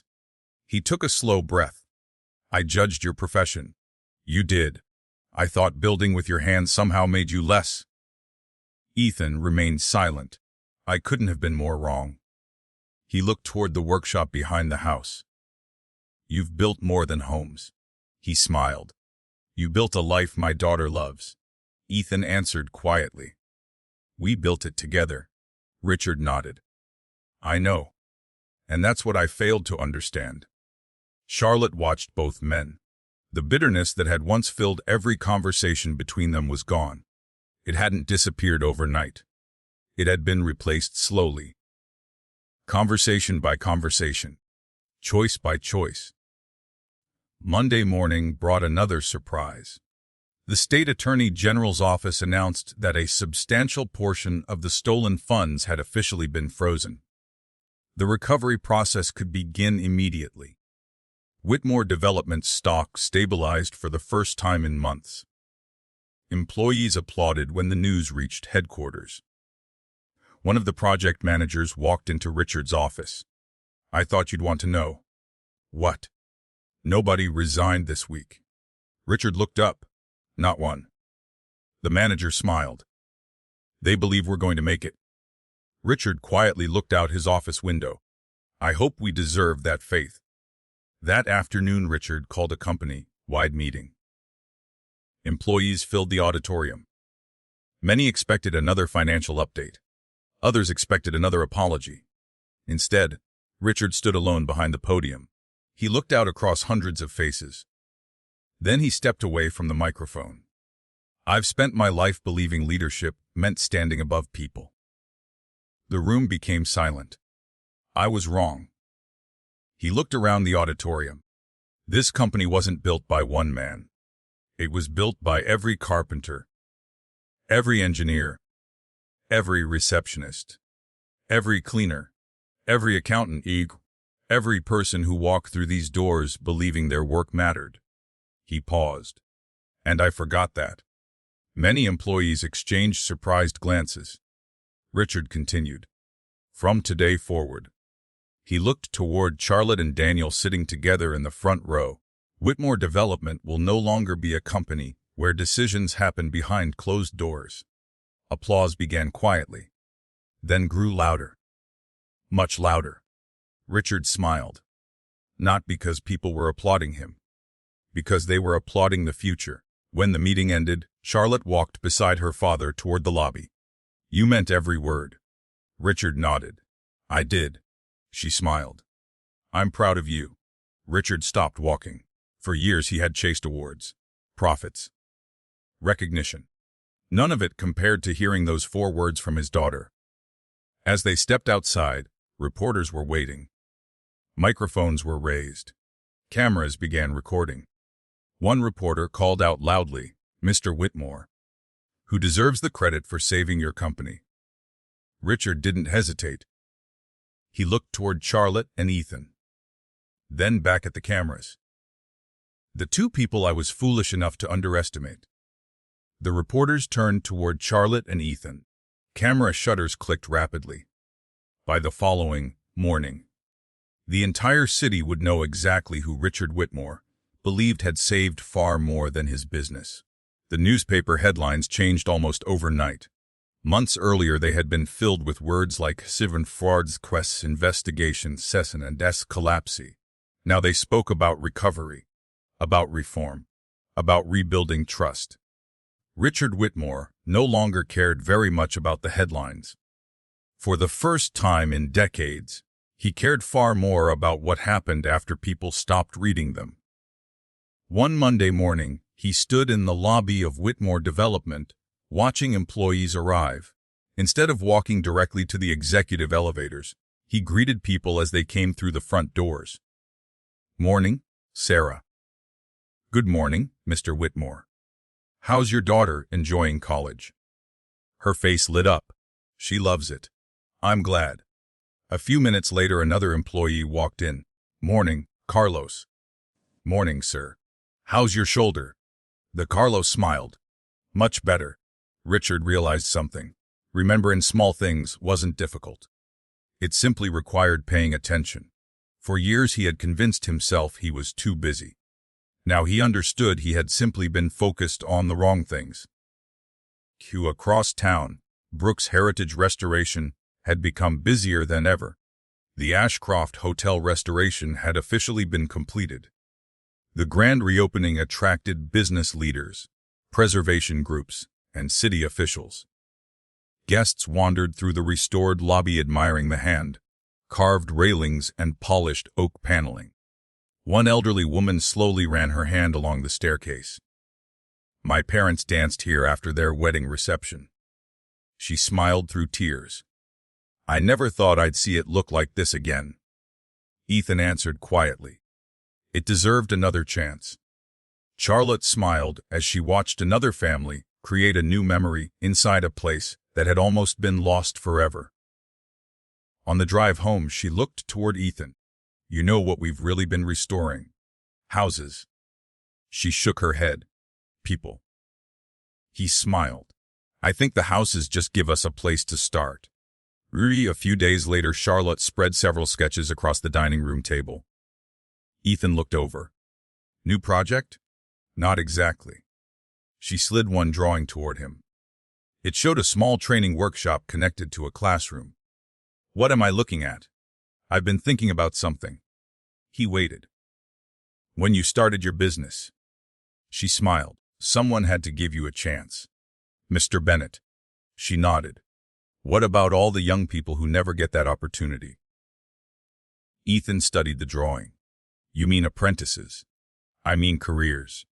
He looked at another page. "Scholarship ideas, training programs, community partnerships. You've been planning this for a while." "For months." He leaned back in his chair. "You want Brooks Heritage Restoration to teach people. I want us to create opportunities." He smiled. "I love this idea." Charlotte looked relieved. "I wasn't sure. I've been looking for something exactly like this." She laughed. "Then I guess we were thinking the same thing." Within weeks, they announced the Brooks Heritage Apprenticeship Program. Every year, several young tradespeople would receive paid training in carpentry, restoration, and craftsmanship. No experience required. Only commitment. Applications poured in. One applicant stood out immediately. 19-year-old Michael Carter. His father had worked construction until an injury ended his career. His family had struggled ever since. During the interview, Ethan asked, "Why do you want this?" Michael looked around the workshop. "I want to build something my kids will be proud of someday." Ethan smiled. "When can you start?" The young man's eyes widened. "I got the job." "You earned the opportunity." Michael shook his hand with both of his. "Thank you." As he left, Jake smiled. "You see yourself in him?" Ethan nodded. "I do." Lunch. Charlotte wasn't finished. She met with Richard later that week. "I need another favor." Richard laughed. "I've learned to be careful when you say that." She spread several neighborhood maps across his desk. "What are these?" "Older parts of the city. He recognized them immediately. Many of these homes have been abandoned. I know. She pointed to several streets. What if Whitmore development helped restore neighborhoods instead of replacing them? Richard looked thoughtful. Most developers would demolish these. I know. But communities aren't spreadsheets. She looked at him. They're memories. Richard quietly smiled. I've heard someone else say something very similar. Ethan. He nodded. I've been listening. Charlotte smiled. I noticed. Richard studied the maps again. You really think we can save them? I think we owe the city more than another luxury tower. He looked out the window toward Boston's skyline. For years, every new building had felt like another victory. Now, the older neighborhoods suddenly seemed far more important. We'll do it. You mean it? I do? We'll restore what's worth saving. Charlotte smiled. I think people will remember that. The first neighborhood restoration project began that summer. Residents watched with cautious optimism. They had heard promises before. This time felt different. Instead of fencing people out, Whitmore Development invited them in. Community meetings were held every Saturday. Residents voted on park improvements. Local businesses helped choose storefront designs. Brooks Heritage Restoration trained apprentices on the project. It became more than construction. It became collaboration. One afternoon, an elderly resident stopped Richard while he walked through the neighborhood. I've lived here 58 years. Richard smiled. That's wonderful. She looked toward the restored homes. I thought you'd tear everything down. So did I, he admitted. She laughed. But you didn't. No. Why? Richard looked toward Ethan, who was patiently showing Michael how to repair a porch railing. Because someone reminded me. He smiled. That preserving something is often harder than replacing it. 2 months passed. The neighborhood slowly came back to life. Families moved into restored homes. Local shops reopened. Children played in parks that had once been abandoned. One Saturday, Charlotte stood in the middle of the neighborhood festival celebrating the completion of the first phase. Music filled the streets. Food trucks lined the sidewalks. Neighbors introduced themselves to one another. Daniel walked up beside her. Quite a difference. She smiled. Remember what this looked like 6 months ago? I do. He looked around. It feels alive. Charlotte nodded. So do the people. That evening, Richard stood in the workshop watching Ethan teach another apprentice. He waited until everyone had gone home. I've been meaning to ask you something. Ethan looked up. What is it? Why didn't you ever leave? Ethan looked puzzled. Leave what? My daughter. Ethan smiled gently. There were easier lives. There were. You could have walked away. I could have. So why didn't you? Ethan looked around the quiet workshop. You remember the first house I restored? Mr. Bennett's. He looked beyond repair. Richard nodded, but underneath, he smiled. The foundation was still strong. Richard understood immediately. You saw that in Charlotte. I saw it in both of you. Richard stared at him. You believed I'd change. I hoped. Richard quietly laughed. You had more faith in me than I deserved. Ethan answered honestly. Sometimes people need someone to believe in the person they can become. A month later, the city held its annual Historic Preservation Awards. Charlotte and Ethan attended simply because they had been invited.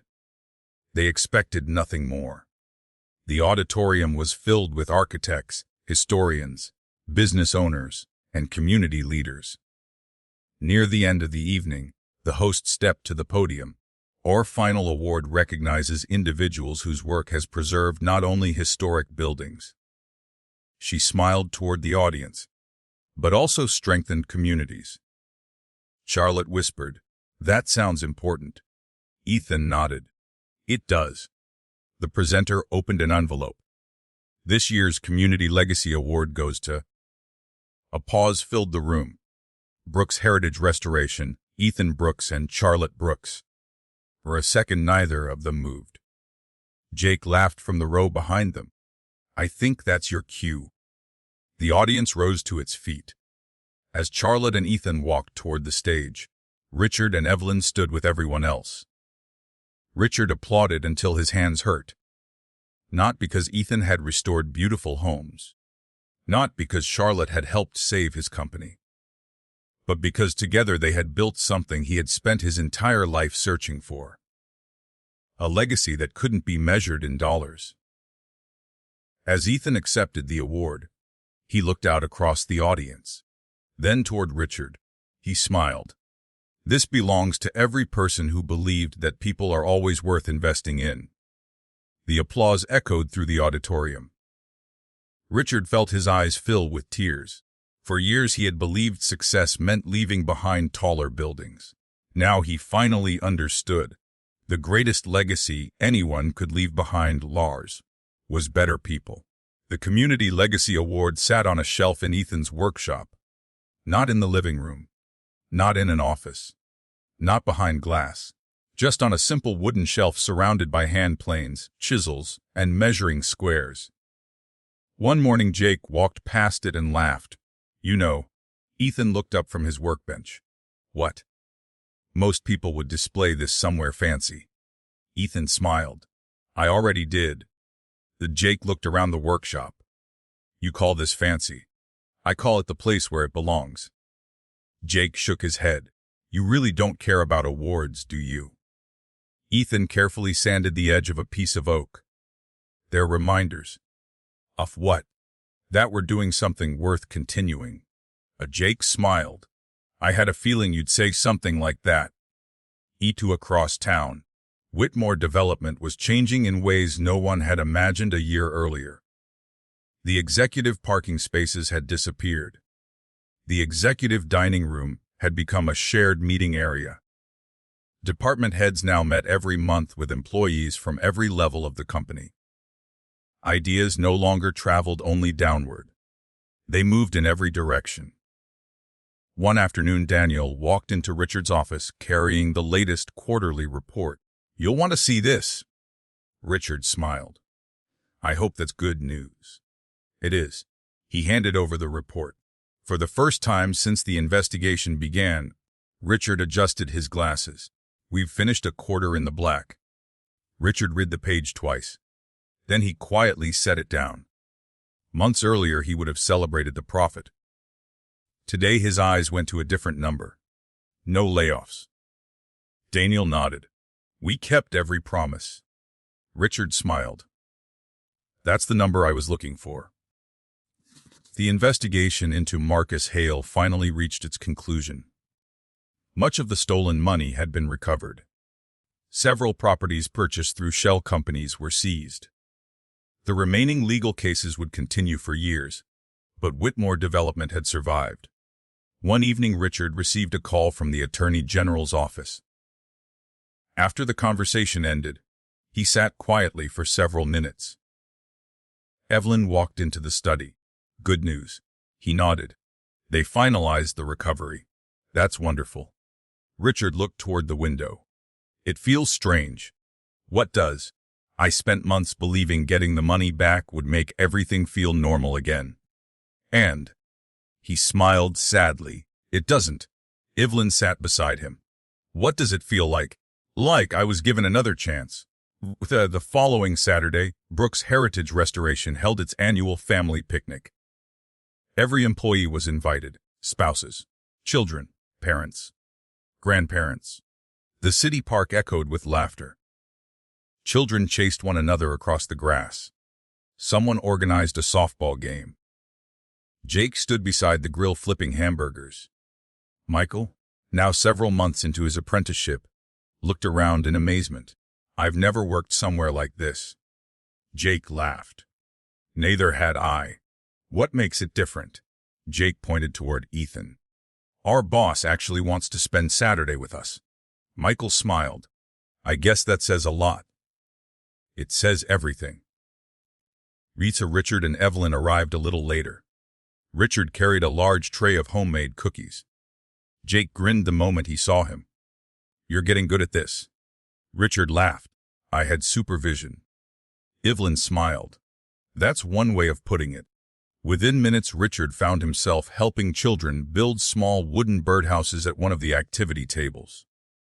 A little girl held up her project proudly. "Mr. Whitmore." He looked over. "What do you think?"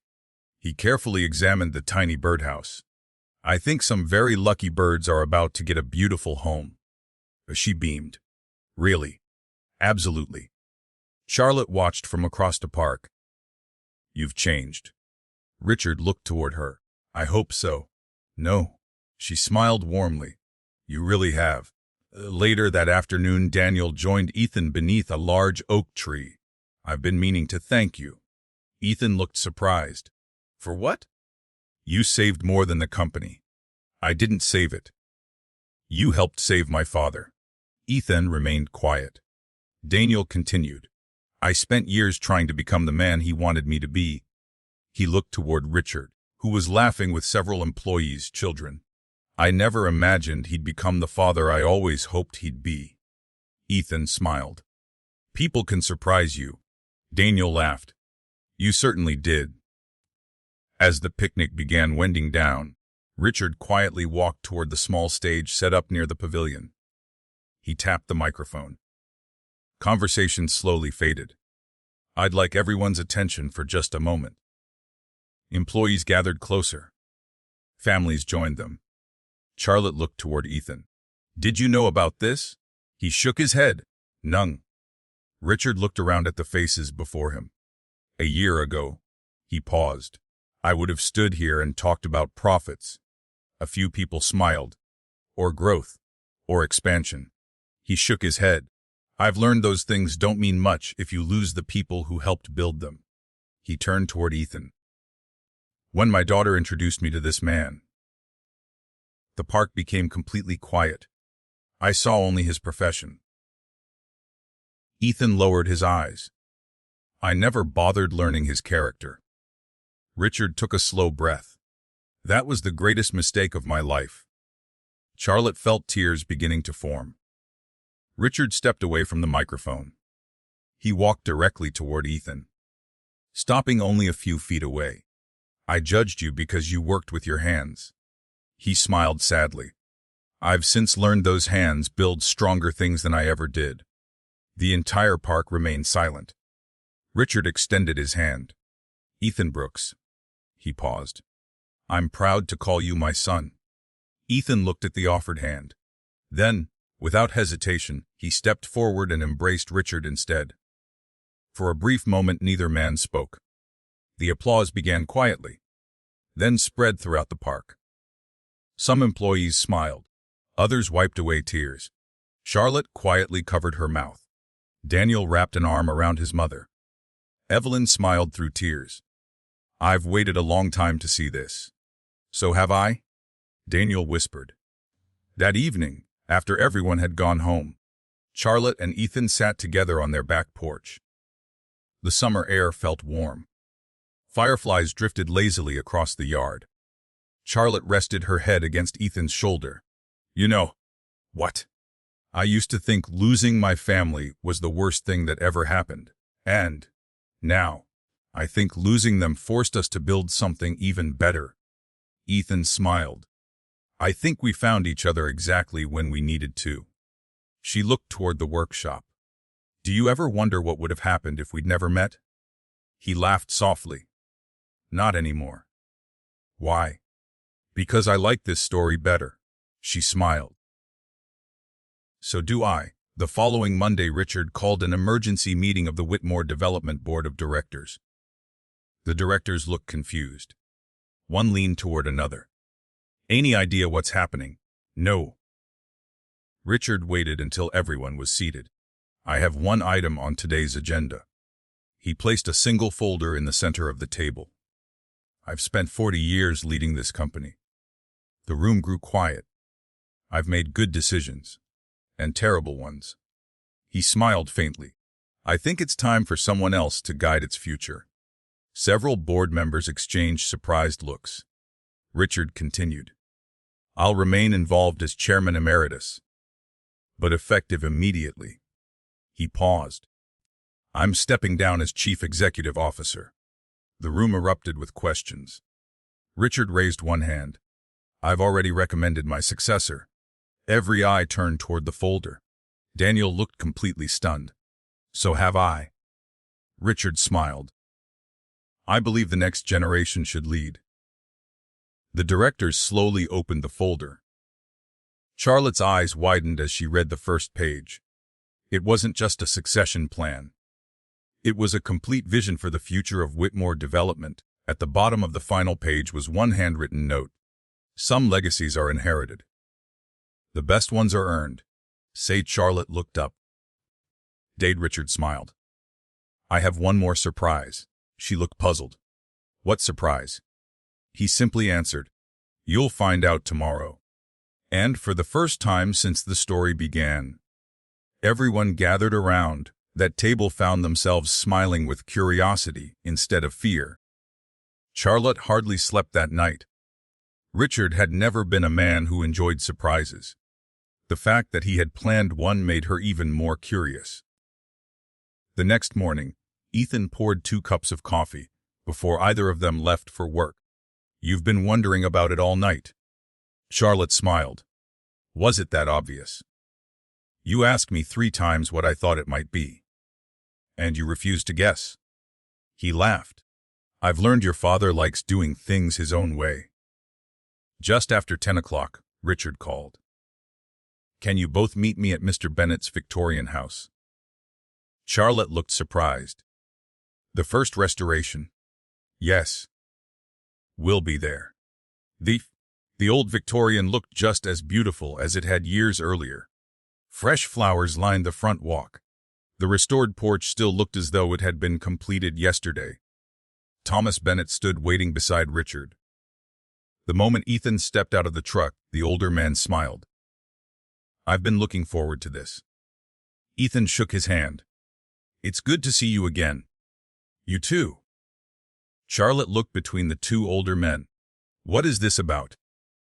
Richard smiled. I thought our story should end where another one began. Everyone walked onto the wide front porch. Thomas looked at Ethan. Do you remember what you told me the day we first met? Ethan thought for a moment. I said this house deserved to be restored. Thomas nodded. You also said something else. He smiled warmly. I'd rather restore history than replace it. Ethan laughed softly. I'd forgotten. I hadn't. Thomas reached into his jacket pocket and removed a small envelope. I don't have children. Charlotte looked confused. My wife and I often talked about what would happen to this house someday. He handed the envelope to Ethan. I've decided. Ethan looked down. Inside was a deed. His eyes widened. Mr. Bennett. The older man raised a hand. Let me finish. I've amended my estate. When the time comes, he smiled. This house will become the Brooks Heritage Preservation Academy. Charlotte covered her mouth. Thomas continued. I want young craftsmen to learn here. I want families to see what preservation looks like. I want this house to continue teaching long after I'm gone. Ethan stood speechless. I don't know what to say. Thomas smiled. You already said it years ago. He gently patted the porch railing. You simply didn't realize you were building more than a staircase. Richard quietly watched the exchange. Then he stepped forward. I have something too. Charlotte looked at him. I've spent months wondering how to apologize for years of pride. She smiled gently. You already have. I've started. He corrected himself. But I wanted to finish. He handed Charlotte another envelope. She slowly opened it. Inside was a single sheet of paper. It wasn't a contract. It wasn't a financial statement. It wasn't stock certificates. It was a letter, written entirely by hand. Charlotte, the night you walked out of my house, I believed I was protecting our family's future. I was wrong. You didn't lose your future that night. I almost lost mine. You taught me that character is worth more than status. Ethan taught me that leadership begins with humility. I cannot undo the years we lost. But I promise never to waste another one. I love you, Dad. Charlotte read it twice before looking up. Tears rolled freely down her cheeks. Without saying a word, she walked over and hugged her father. This time, neither of them let go quickly. A few weeks later, Whitmore Development officially announced its new leadership structure. Daniel accepted the role of Chief Executive Officer. Richard became Chairman Emeritus. The first company-wide announcement wasn't about profits. It wasn't about expansion. It announced a permanent employee education fund. Every employee and every immediate family member would have access to scholarships for skilled trades, engineering, architecture, or business education. When reporters asked where the idea had come from, Daniel smiled. From watching two people prove that opportunity changes lives. The Brooks Heritage Apprenticeship Program continued growing. Michael completed his first year and became a mentor for the next group of apprentices. Jake supervised 3 restoration crews. The company expanded carefully, never chasing rapid growth, never sacrificing quality. Every new employee read the same mission statement on the workshop wall. Do honest work. Respect every customer. Protect your reputation. Leave every place better than you found it. Years passed. The words never changed. Neither did the company. One autumn afternoon, Charlotte stood on the porch of their home, watching Ethan teach a group of apprentices how to restore an antique front door. She smiled. You've become exactly who you were meant to be. He looked up. What makes you say that? You still work with your hands. He nodded. You still teach. He smiled. I try. You still treat everyone with respect. He laughed. I'm still learning. She walked over and slipped her hand into his. You'll always be learning. I hope so. He looked toward the workshop where laughter echoed through the open doors. That's the fun part. Later that evening, the entire family gathered for dinner. Not at the Whitmore mansion. Not at a country club. At Charlotte and Ethan's home. The table was crowded. Richard carved the roast. Evelyn passed vegetables around. Daniel argued good-naturedly with Jake over a baseball game. Michael told everyone about the first house he had restored on his own. Laughter filled every room. Richard looked around the table for a long moment. Finally, he quietly said, I used to believe success was measured by what stood outside my window. Everyone looked at him. The skyline. The buildings. The company. He smiled. I couldn't have been more wrong. He looked around the table again. This, he gestured toward the people gathered together, is the richest I've ever been. No one argued. No one needed to. Everyone knew it was true. After dinner, Richard and Ethan stepped outside. The evening air was cool. Richard looked toward the stars. You know? What? I spent years trying to teach Charlotte how to build a successful life. Ethan smiled. And Richard laughed quietly. It turns out she was the one teaching me. Ethan nodded. She has a way of doing that. Richard looked at him. Thank you. Ethan smiled. For what?